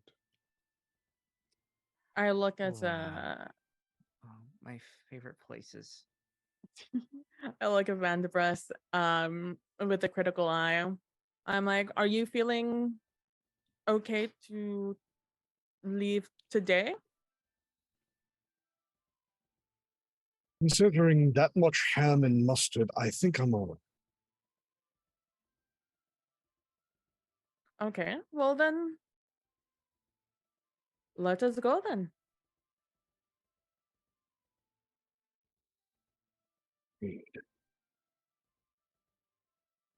So, your benevolent GM has a couple questions, so, for logistics. So, as I understand this, the plan is to ask the dwarves if their circle is warded Against scrying, against scrying. And then if specifically. that's easy. I will give you that as a freebie. Yes. And the wards on the circle went up immediately after you told the captain of the guard and you spoke to the captain of the guard about the possible infernal incursion. Yes. You'll Which also still seemed to find its way into Postolov. Yeah, but that's because nobody told the healers about that at the time. The captain of the guard had gone to talk to the people in power, and classic bureaucracy. They didn't tell anybody. At least not yet. So now all of the wards in the city have been activated. You will find out. Hmm. That's why some of these wards that were glowing in the bar, in addition. Gotcha. So yes, the circle is warded. Well, we should be able to save those resources for another time.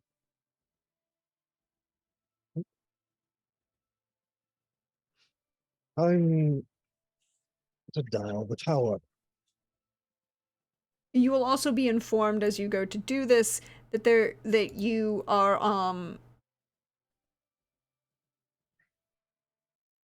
because I just want to check one thing. Mm-hmm.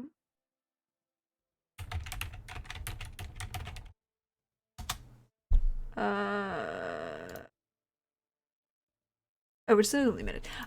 You are merely told that you are on a clock and you have to be gone in 10 minutes. Okay. From when we start? Mm-hmm. Okay. Because, there's a scheduled teleportation that's coming in. They need you to clear the circle kind of thing. Gotcha. Ah. It's like Stargate. Yeah. All right. Don't want to be in that and, shattered into ethereal multiple, the smallest portions of multiple existence. Oh, hopefully that. As they're doing the logistics, I'll just go make sure Pilter is okay and that I update them and let them know, like, hey, go with take the route using Han and Chewie's location if you're gonna Go leave Postolov. Which isn't far Go. because Han and Chewie trade with, among others, because that's all the southern portion of Varum trades with Wasilov, and through Offerentor, so they can go from Offerentor to the coast and then to Zanstra on Sakel. And I also give them the names of the place that I was going to make I made tentative plans with. Oh, okay, so Sakel want to do the thing. Yes, so you give them all of the possible beginning contracts, including the pastry shop, and the other places that wanted to do, and the possibility of getting a circle built. All of the contracts that you have. Okay, good to know. So Pilter will take those back to the rest of the council to vote and probably definitely agree with whatever you do. Mm-hmm. So, is there anything else that you all need to do before you teleport to Bandabrus's tower south of Cortel?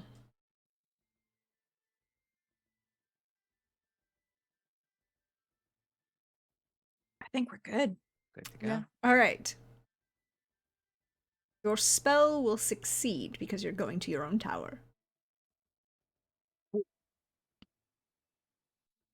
There's nothing been touched in your tower. It is exactly as you left it, except a little bit more sandy and dusty because, it is technically on the border between Tenerique and Cortel.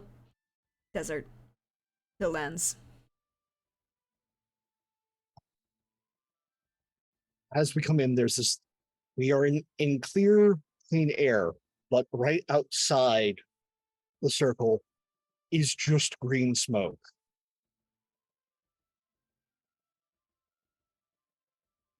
Give me a moment. I have to turn those off.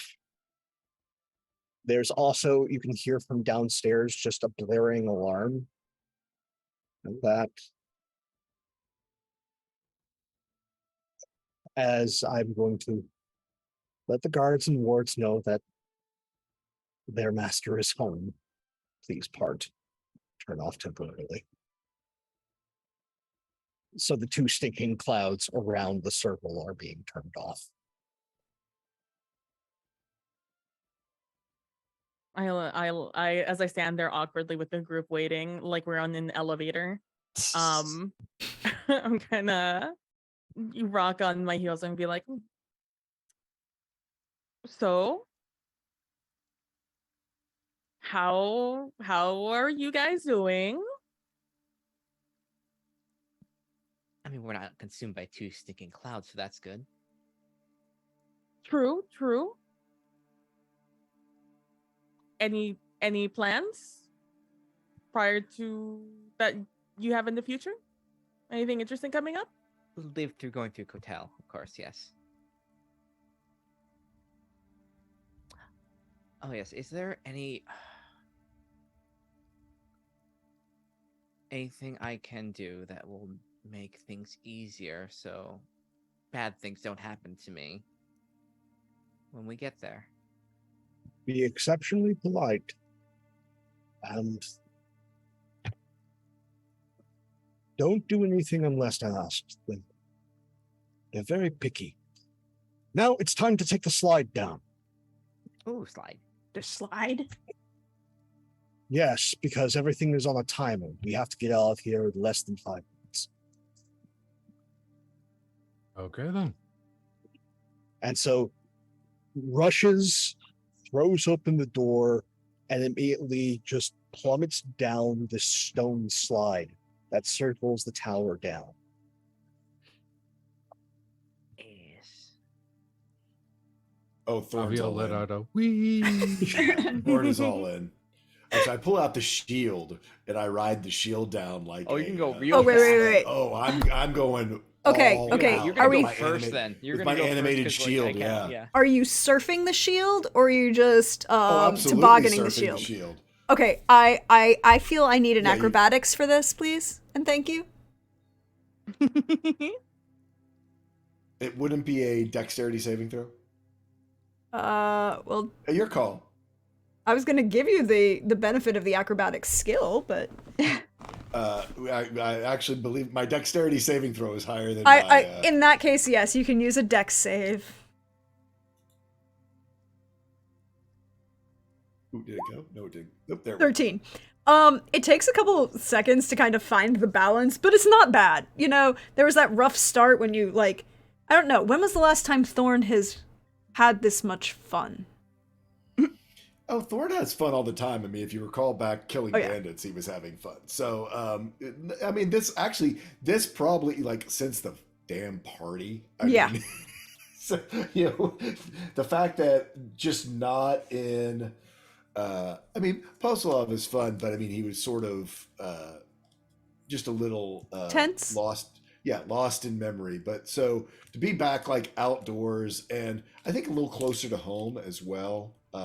You know, while he's you know, Cortel isn't home, he did spend some time sort of in those unclaimed territories between Cortel and Varum. So Yeah, so it takes a second, but then there's some nice points for style.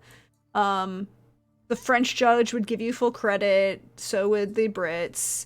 The Russians are going to give you only a 5, but what do you know? It's the Russians. yeah. They don't. Whatever. What about the rest of you? Down the slide? Yeah. Absolutely. I will let the faster people go. People that want to go faster. Or have the ability to go faster. Wee. But I'll vote yes. All right. Everybody goes down the slide to the bottom. Okay, so swirling all the way down, and then like door opens up. You can see that there are 7 heavy locks on this door, leading out to the sun-baked sands of Tenerique. You can hear the waves since this is on the coast. As we all bolt out, Bandibris just gets by the door waiting for the last of you. And then once everyone's out, just throws the door shut and goes, hold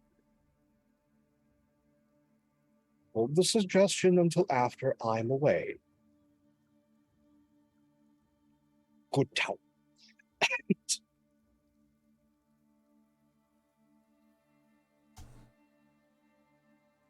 Everyone who's watching would just see this odd shimmer over the tower.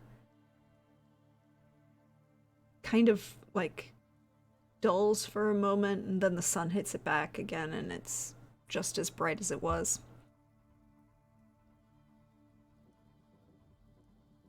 Bandibris, your tower is pouting at you. You know that. I know it wants to cause a fear effect, but now's not the time. It's fair. So, now it is time to travel. Phantom Steed.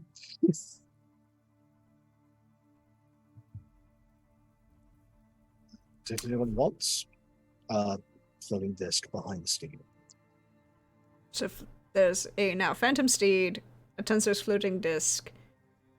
Summon, my summon steed or whatever it's called. Yeah. The paladin thing. Yeah. Where is it? Find steed. That's me.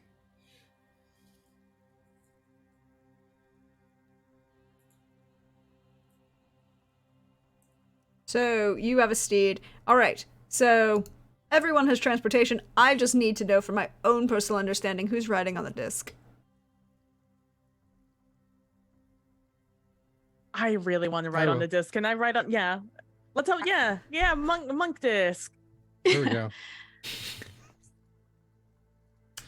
Monk disc. I'm assuming the two bards are splitting up and one is going with Bandibris and one is going with Thorn. Mm-hmm. The Phantom Steed sounds about my speed, yes. So you will make your way from the tower towards the city of Berm in Cortel, the capital. 2 days travel. So any of you who are not affected by a full rest mechanically can be. The first night, as you pause in camp, you can hear the howls, the hounds. These large, spectral hounds that you all don't even need a roll for, but you all know are the Elusa, trained to hunt magic users. They're released in the city at night and on some of the outskirts of the city. They're also, you would know, trained to not kill, but capture their prey. Mm-hmm. But for right now, they don't seem... You aren't seeming to draw any attention. We're sleeping out, so we're just like roughing it, right? Yes. Cool. I would suggest casting anything significant. She really wants to have Magina, but we can't. This is the first time I think she's roughed it in a really, really, really long time. I mean, does divine magic also set off the hounds? No, divine magic does not, but... I can cast Tiny Hut.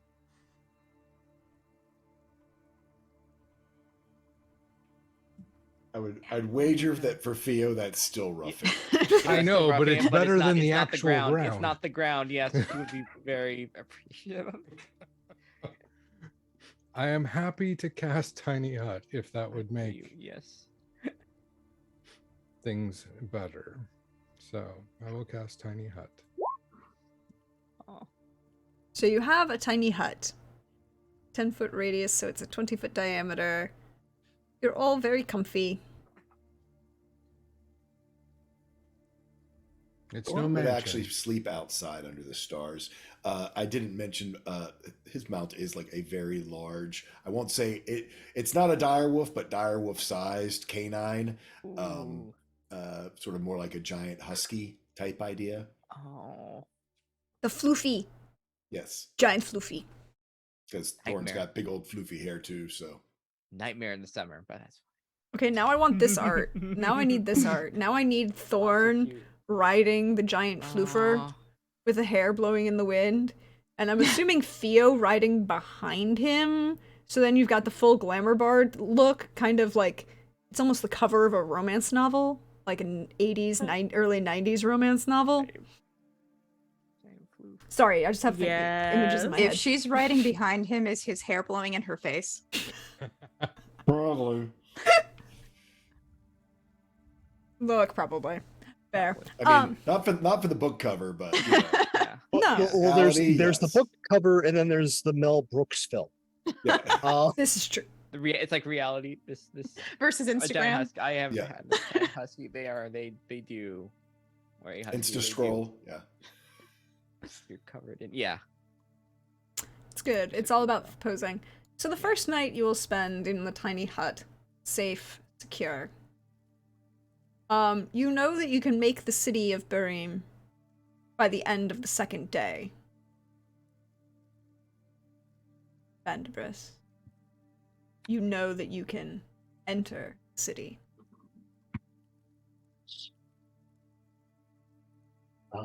It's very much of what early when camp is being broken up.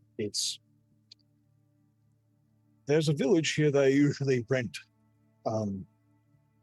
a horse from because yes, yes. Uh, Right. stuff. I say we walk there. Radishes. Grab some radishes and make our way. Sounds good. Cool. I feel like I need everybody who's directing these steeds to make a survival check. Please. Happy to. Gladly. Steeds. I'll use my own luck. Okay. Oh, that's bad. That goes through. Oh, What yeah, the there we hell? go. 27. Yes, the 27, a 24, and a 7. Luckily, it's a group thing. I think Bandabris is just a little bit... The horse wants the radishes not to go anywhere. Yes, and unfortunately, they are going to continue. So it will take you a little longer, not by much, maybe half an hour longer than expected. So it is dark. The sun has fully set when you meet Gates, Burim. Standing along the palisade as you approach, and you see this city with its high walls covered in stucco, intricately interlocked stained glass that reaches out from the arrow slits that you can see. The bulwarks of the palisades, the crinoline, each seem to be offset just enough that laying siege to this particular fortress of a city, these city walls would be a poor idea. You can see as you approach the members of the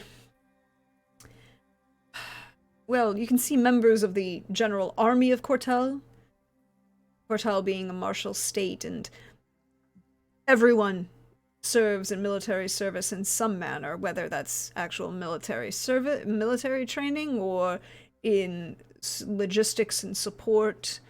An army does march on its stomach, and its quartermasters are sometimes more important than its sergeants. Everyone does a term of service. So you can see the well-regimented, well-trained guards along the wall. You can also make out one or two, as you approach the city wall, dressed in the livery and with the surcoat of the Zandari, the knightly order of paladins that follow Praxilus.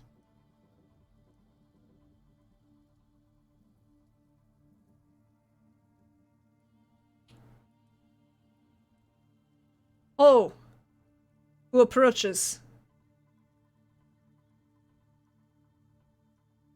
Good and well met, brave wardens, devout Apraxis, Bandibris the Grey, and I will let the others speak for themselves. Name is Javier, the I butchered it all of a sudden. Sorry, it's a Chris thing. Begarale of Yaraba. Thorn, the Hedgeborn. Prince Malik Ibn Salih, Prince of Tanarik. Lady Firella Barrow-Umber of Verum. Tibian Van Tuinen, council member of Sakal.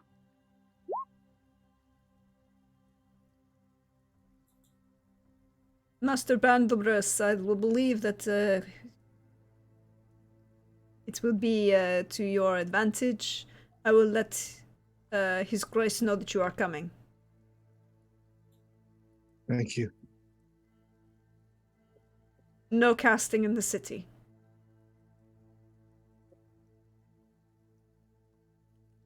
I have a very important question as a GM. Did you ride that Tensor's floating disc all the way up to the city walls? No. Thought we said we were getting Oh, horses. we got right? horses. We got horses. Oh, you got That's- all the horses. Yes, you did. Yeah, you get that's horses. Sorry. why I rolled the 27. Yes, you did. You did roll those 27 to get those horses. Sorry, that was my just moment. Your desire for us to be in trouble for writing a magic disc. Maybe. I will whisper a blessing on them as we walk by. The Zandari who spoke to you from the balustrade gestures as you kind of the portcullis is raised, and another member of the Zandari in full uniform and with a couple of just this regular guards come to escort you up to the palace.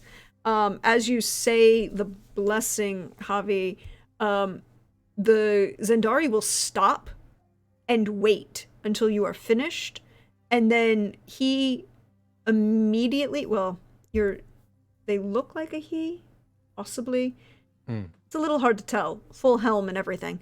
But just physical size, one could make the assumption.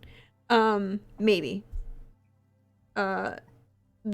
He pauses and waits, and the minute he bows his head as you do this, and then thanks you in perfect Elvish. I will return his thanks. And leads you all up to the gates of the palace. And whereas as you make your way through the city, you can see the rigidity of the city. There's dancing and music and light, but there's also straight lines. Everything is square. Everything is there's intricately graceful archways and columns, but everything is in such a way that you can definitely see the mathematical preciseness and the military precision with which the city is constructed. You can hear laughter as you approach, smell the sweet smell of citrus blossoms on the air, the orchards and citrus groves. You make your way up to the doors of the palace, and where the thought of attacking the walls of the city was probably not a wise idea, attacking the walls of this palace are, well, probably suicidal. This is not the Palace of Varoom, which you could see had begun as a military installation and then grown and then refitted, but has become mostly a civilian institution at this point, a center of government and power. Here, the palace is a fortress. It is the tower on the hill. It is large and imposing, and it casts a heavy shadow over the rest of the city. Bandabris, you know, having been here before. Has anyone else been to Cortel? So only Bandabris. Bandabris, you know, having been to here before and having been inside this palace at least once before, if not more, that the palace is designed to act as a last refuge and point of retreat. It is built deep into the rock in which it is, built on. And so that the entire city could, if necessary, retreat into this extremely defensible building. You make your way, and you are led by this Zendari, who does not introduce themselves and does not actually speak to you at any point, other than to thank Javi for the blessing that he gave. That military precision, that lack of conversation with those they are escorting.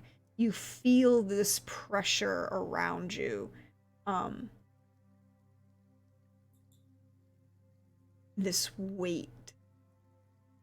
As you're led through the fortress through under the portcullis and the gates of the fortress itself, and the close behind you, you enter a large courtyard, and Tibian and Thorn, Javi, three of you can just take a glance around and realize that this is a very good killing box that has been established as this courtyard.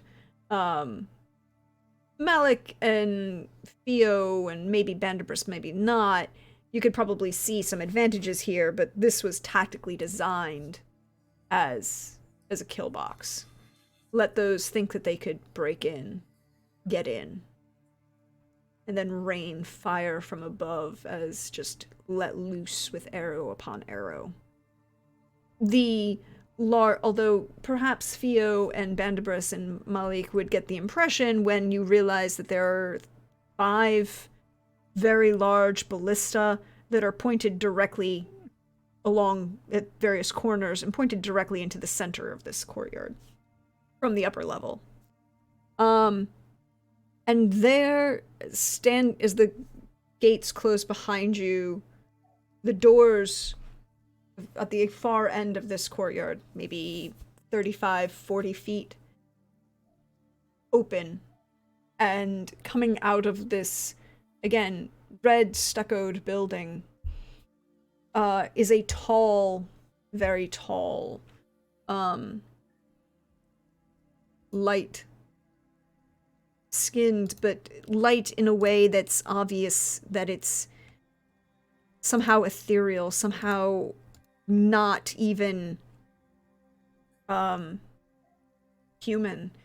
This dark, almost black against this paleness of his skin, with this beard and eyes and hair pulled back tightly into a little queue at the back of his head. And you can see fluttering, shifting behind him are these tall, imposing wings that stand almost another foot over his 6.5 feet.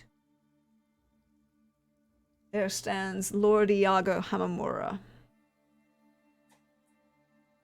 As he looks and raises an eyebrow, he's dressed in full plate armor, but he is not wearing his helm, and although he has his halberd, his polearm at his side, well, you look at it again and realize that is a very large glaive with a very large blade at the end. It's more relaxed. And he raises an eyebrow and looks at you, Bandabris, and says, I said I would give you 2 weeks. What has changed that you think I would not keep my word? Not that you won't keep your word, it's that you will.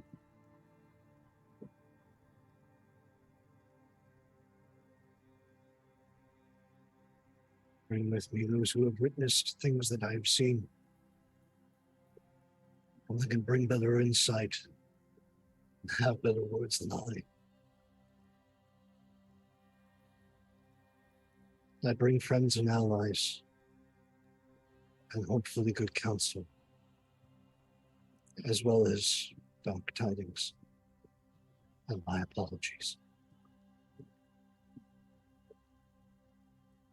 He turns over his shoulder and... How many of you know the the language that predates Common? If I can see it, I understand it. Yeah, but that's written, not spoken. Nope.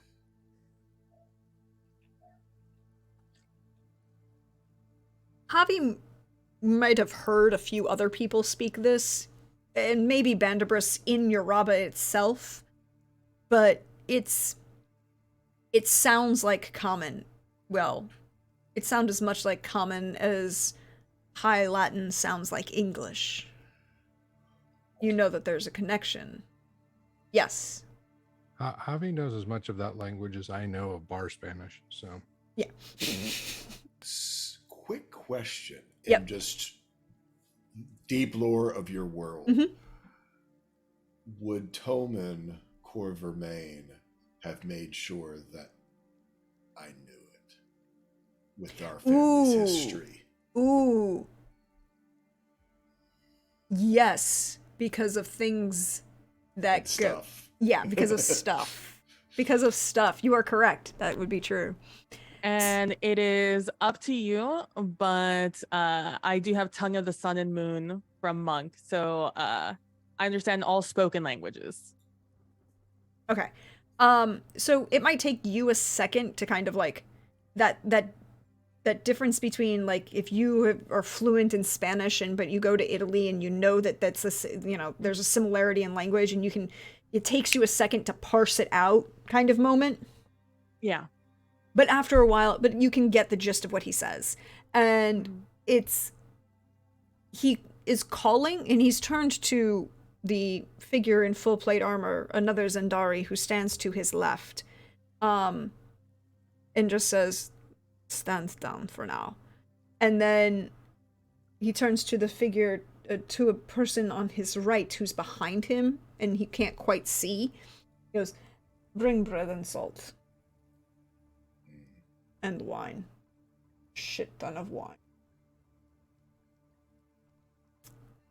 And he just stands there waiting silently for the 3 minutes it takes for the servant to come out with a small table and a tray, and a small table is placed next to the group of you, and another one as he will come down the steps, like these 5 steps that just lead up to the doorway, into this courtyard. And stand maybe 10 feet from you. And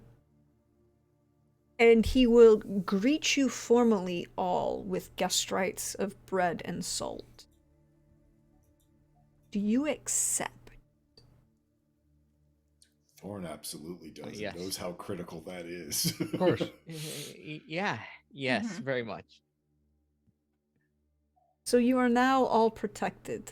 And he then gestures again, and an array of chairs are brought out, and you realize you are under guest rights, but he's having this meeting in this courtyard in this kill box. And you are pretty sure he's giving you full guest rights. He's bringing you everything you expect: food, wine, everything that would be normal, but he's not bringing you inside.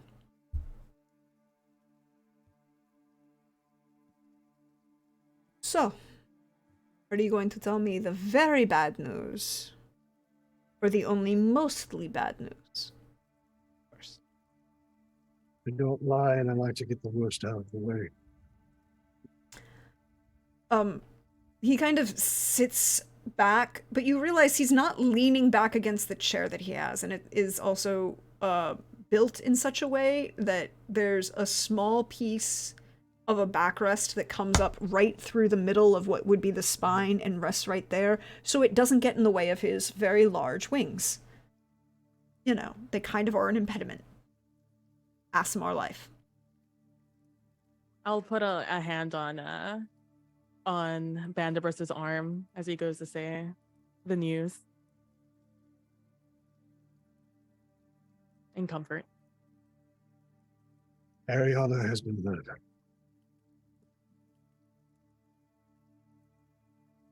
Not just murdered, but murdered as a message. Within my own office in the room on desecrated ground.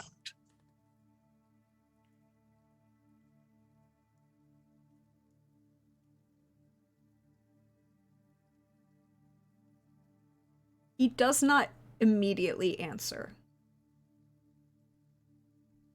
He pauses. He breathes. He evaluates each and every one of you. And why do you think that happened?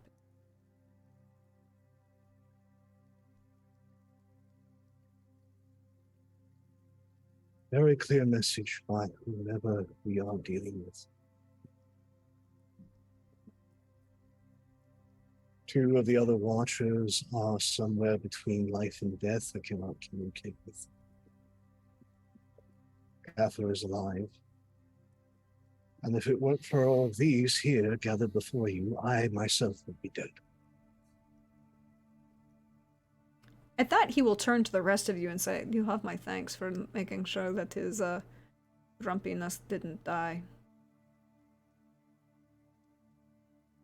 Might I offer an additional perspective? We welcome the wisdom the beggar alley brings.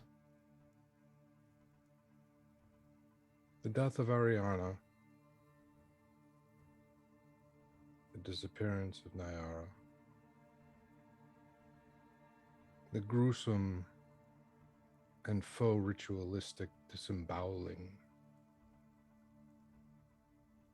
of one of the royal family were all intended to sow chaos, so this world would not look for those who were enacting deep, dark, infernal rituals. If you are wrapped up in grief and war, you will not seek them out. You will not find those whom wish to bring back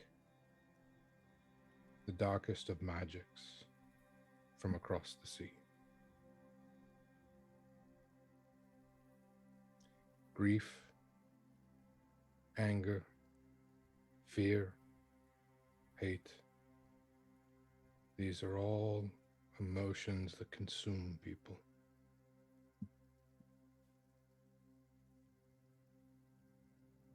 That is why I believe Ariana was killed how she was. That's why I believe the party was disrupted as it was.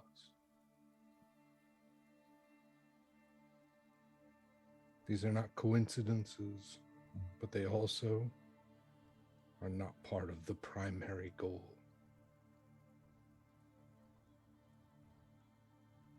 They want it to be personal for you, so you focus on personal vendettas and not on them. But that is just my perspective.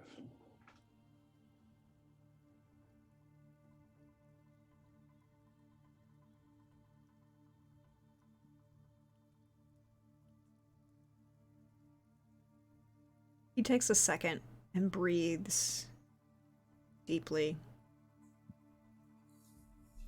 Breathes again. You can see him weighing those words.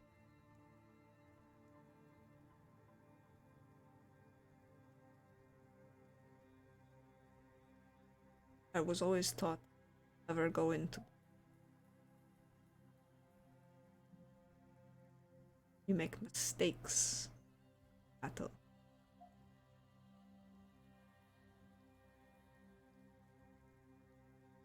And then you see him pause and tilt his head and goes, most of us make mistakes when we go into battle. Realizing that he probably knows a barbarian or two that, you know.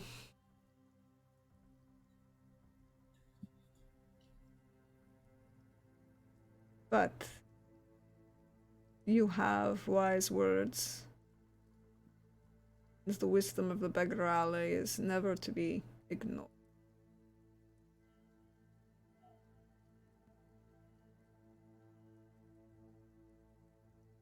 So we will heed your words.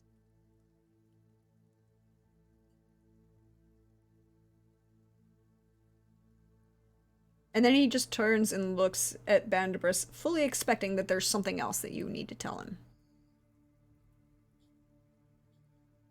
19 of the 21 have been freed. 2 that remain missing are somehow tied to the sisterhood. A mystery that has yet to be unraveled.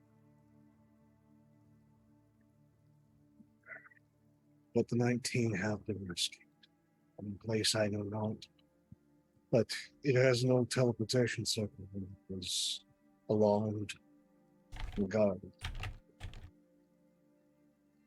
It's tied to some form of infernal threat.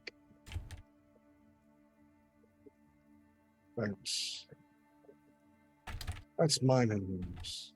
I think it's more important that you listen very closely to the next person who speaks to you. I've had to, and I have learned that it is very necessary to put things in perspective nearly as well as the beggar eyes. And he looks to Thorn.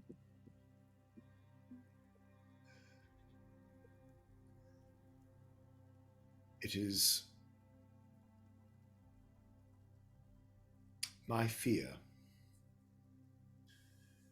that what is coming is something your great uncle faced many decades ago. You see, while you wouldn't know it by the way I look now,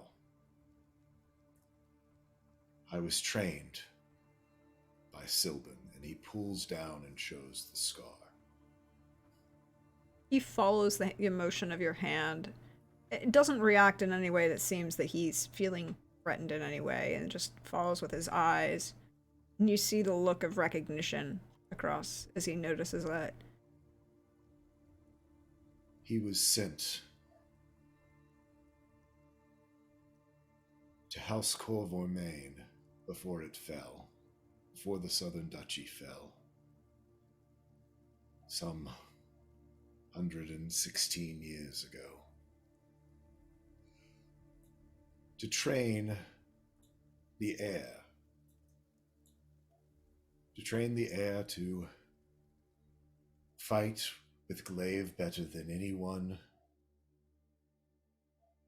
on this continent, in order to win a prize. A weapon known as the Vermilion Blade. And once that prize was won, to then slay that heir, to ensure that the Vermilion Blade could never walk this world.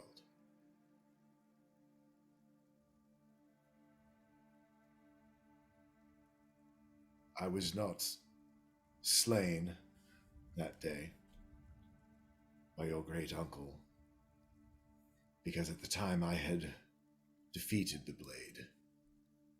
It did not exert its power and its will over me. And perhaps, believe it or not, as I know you were trained by him as well,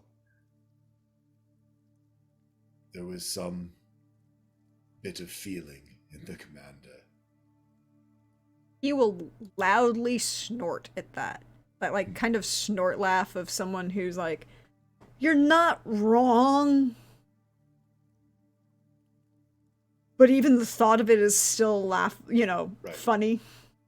I think almost there's a bit of a smile back of understanding just how strange that statement is. But he left me alive and with the Vermilion Blade under my control. But through the folly of the fall of Giardan and the death of the Duke, the blade escaped from me. Explain some things I have heard. But you have spoken the bad news outside for the stars and the eyes of the gods. Come. Sleep and rest inside the section of my walls. And in the morning I shall tell you what I know. Particularly about the blade. Cave.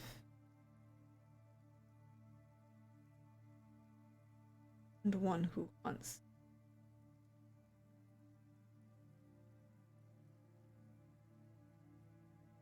And that's where we're going to end for tonight.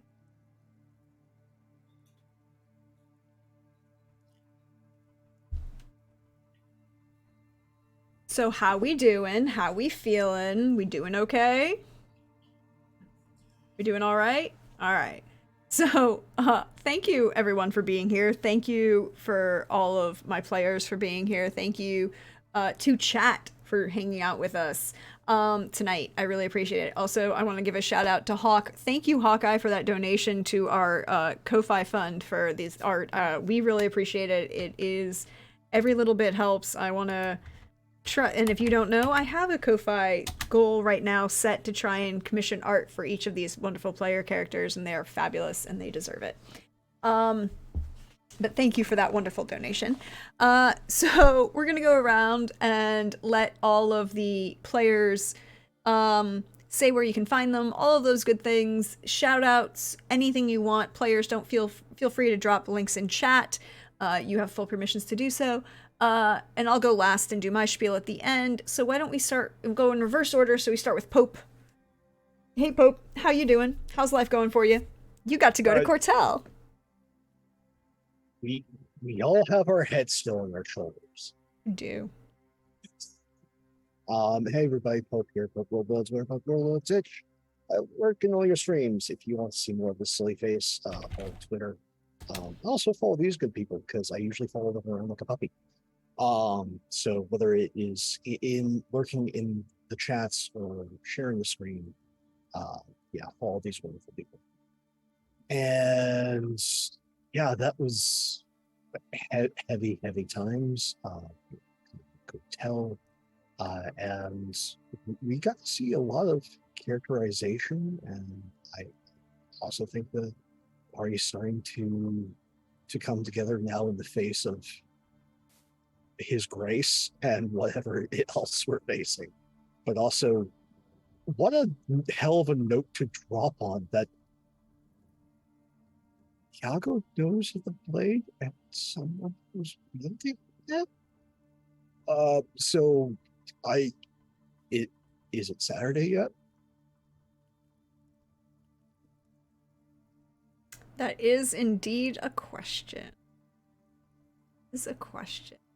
So then we're gonna jump over to Hannah. How you doing, Hannah? How's life going for you? This is a lot happening. Yes, yes, it is.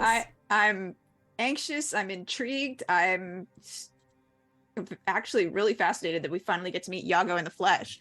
And you know, you can find me at Hanimation Art on Twitter, Hanimation Studios, pretty much everywhere else. And my personal shop is hanimation.shop if you want to check that out. Otherwise, you can find me Saturdays over on Wandering DM's channel, 1 p.m. Eastern for Scion, and then back here at 8 for the Song of Agapia's Fortune. That's pretty much everywhere I'll be. Thank you so much for having me, Prax. Always.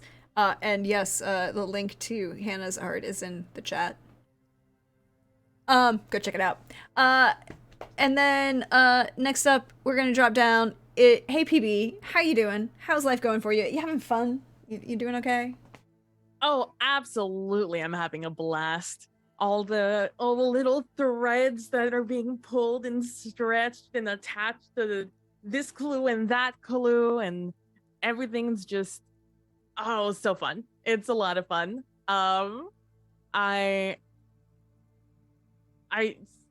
in the very similar vein as Pope said, I just love that the party and all our characters are starting to, you know, get those interpersonal relationships down, the dynamics as we you know, muddle our way through the plot of the story. It's a ton of fun, and I'm very excited to see what else we have coming up. I'm PB from @PB Plays Inside. You can find me on Twitch and Twitter at that name. On Saturdays, you can find me here playing this wonderful, amazing game that Prax has set up for us.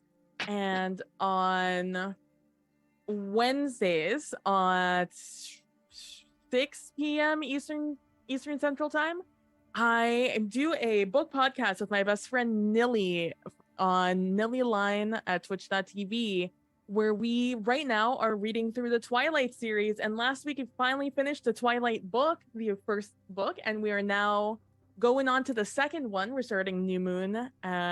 Next week will be our very first section of the chapters, and I'm very excited to get started with it because I kind of remember stuff about it. I mostly don't, so I'm excited to see how adult PB perceives this YA novel that I read in my youth. And aside from that, you can just find me streaming on my own channel, playing Destiny and some other variety of games. Yes, and you should go follow PB and follow the hilarity that is that book podcast, because it's just like, it is funny. I enjoy it. And then directly next to PB, hi Tall Squall, how are you? Hey, How's how are life you doing? going for you? Doing good. I am Tall Squall. You can find me all over the interwebs as Tall Squall. And if you haven't seen me spamming all of your timelines, my book did come out for Ace Visibility Week this week on Monday, and is currently for sale both for your Kindle or in paperback editions. And all the proceeds net profits, to say it exactly correctly, go to the Trevor Project. So support a great cause and get a book out of it as well. A very good book, and I can say that because I've been reading it since its inception. It's very good. Read it. Read it. Also, the cover art is absolutely gorgeous, and cover art is important. But yes. Jamie did my cover art. I should throw that out there. And yes. I know that Jamie. I'm gonna come up with her last name. Sorry. I will put it in the doobly-doo. Yes, in the chat. Put it in the chat, and then I will remember to put it in the YouTube thoughts. Maybe. And then directly underneath Tall Skull, we have Lynn. Hey, Lynn, how are you? How's life going for you? Feeling all right? Good. Yeah, I'm doing great. Fio's not doing great. Fio is scared, honestly. But yeah, this has been I love this session. All the little character things that came up, and we're in Cortel now. That's something I wasn't necessarily expecting to be coming up as soon as it came up, but should be interesting. Should be very interesting. But yeah, I'm Lynn, Grimblin Art, pretty much everywhere, Twitter, Twitch, Instagram. Find my art, and this week's gonna be a pretty busy week. So so on Saturdays you can find me here, as well as on Wandering DM for Scion Birth of the New Gods, where we're still on getting our feet on being demigods, and character just had dinner with their mother, so that was interesting. You still have to go home for dinner once in a while. And on Thursday, Friday, and Saturday, I'm going to be taking part in participating in D&D Jordan Lee's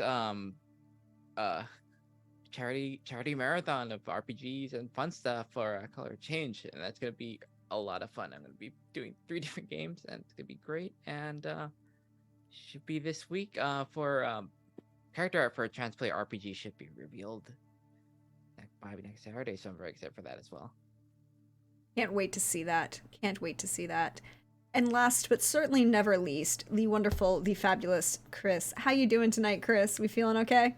Yeah, doing okay. The hobbies, kind of just doing hobby things, with death on the horizon. So yeah, my name's Chris Geary. You can find me on Twitter at Chris Geary. You can find me here on Saturday evenings as I get to play in this wonderful game. And if you are looking for a game yourself and you want to play a one-shot or a campaign, you can find me over on startplaying.games, where I'm doing professional GMing for people.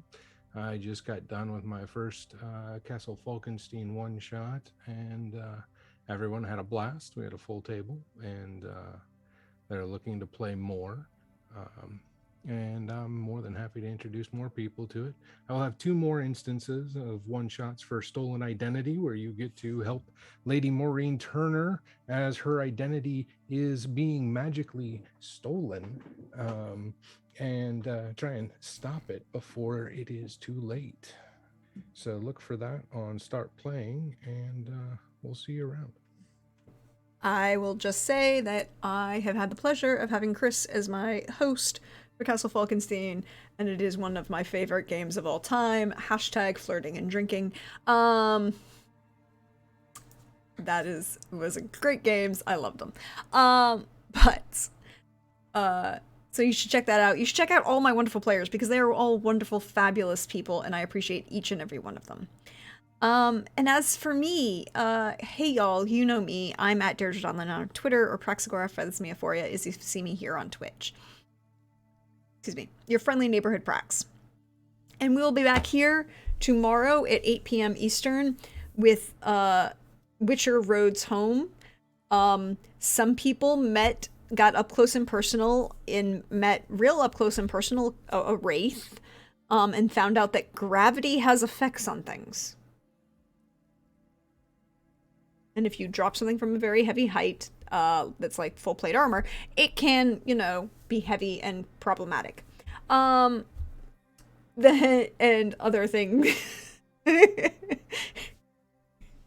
And we'll find out what else is going on in the mountains of Mahakam tomorrow for that. Then you'll find me Monday with Pope over on Wandering DM for the joy that is Montreal by Night. Hashtag the Ravnos is not the problem. The Ravnos is not the problem. The Bruja is the problem. I want it noted. But the Ravnos is there to do a murder, and hopefully we'll get to do their murder soon. Or at least their first one. But we'll check that out, and we'll be there. Along with Trooper SJP, it'll be fun. And other than that, check my, if you would like to hang out and see more of us, you want to check out more of what we do, you can check out all of the VODs that go up on YouTube. They're all very nicely neat and organized into very nice, neat playlists. If you want to check out any of the games that I've run here, or even the cooking streams that I've been doing. I did one last week with my mom. It was a lot of fun, and I hope we'll do another one of those soon. And again, thank you, Hawk, for that wonderful donation. If you want to help us out here, we have a Ko-Fi. I have a Ko-Fi that is going to try and support the channel and do all of those things. If you also want to check out, run your own games, I write games, and you can check those out over on itch. They're all I will be finishing up getting them all linked with StorySynth, so you can play them online with your friends over the internet and make your life a lot more fun. But that is everything. And so, if you want to see anything more, just check out my Twitter, because I post where I'm going to be and the fun, wonderful, fabulous folks I hang out with, like these fine people right here. But we should send some love out into the universe, and we should go raid. Well, we can go raid Weave the Tale. They're up playing something. Oh, Somehow Human. That's what they're doing. We'll go ahead and raid them tonight. Have yourselves a wonderful night, and we'll catch you next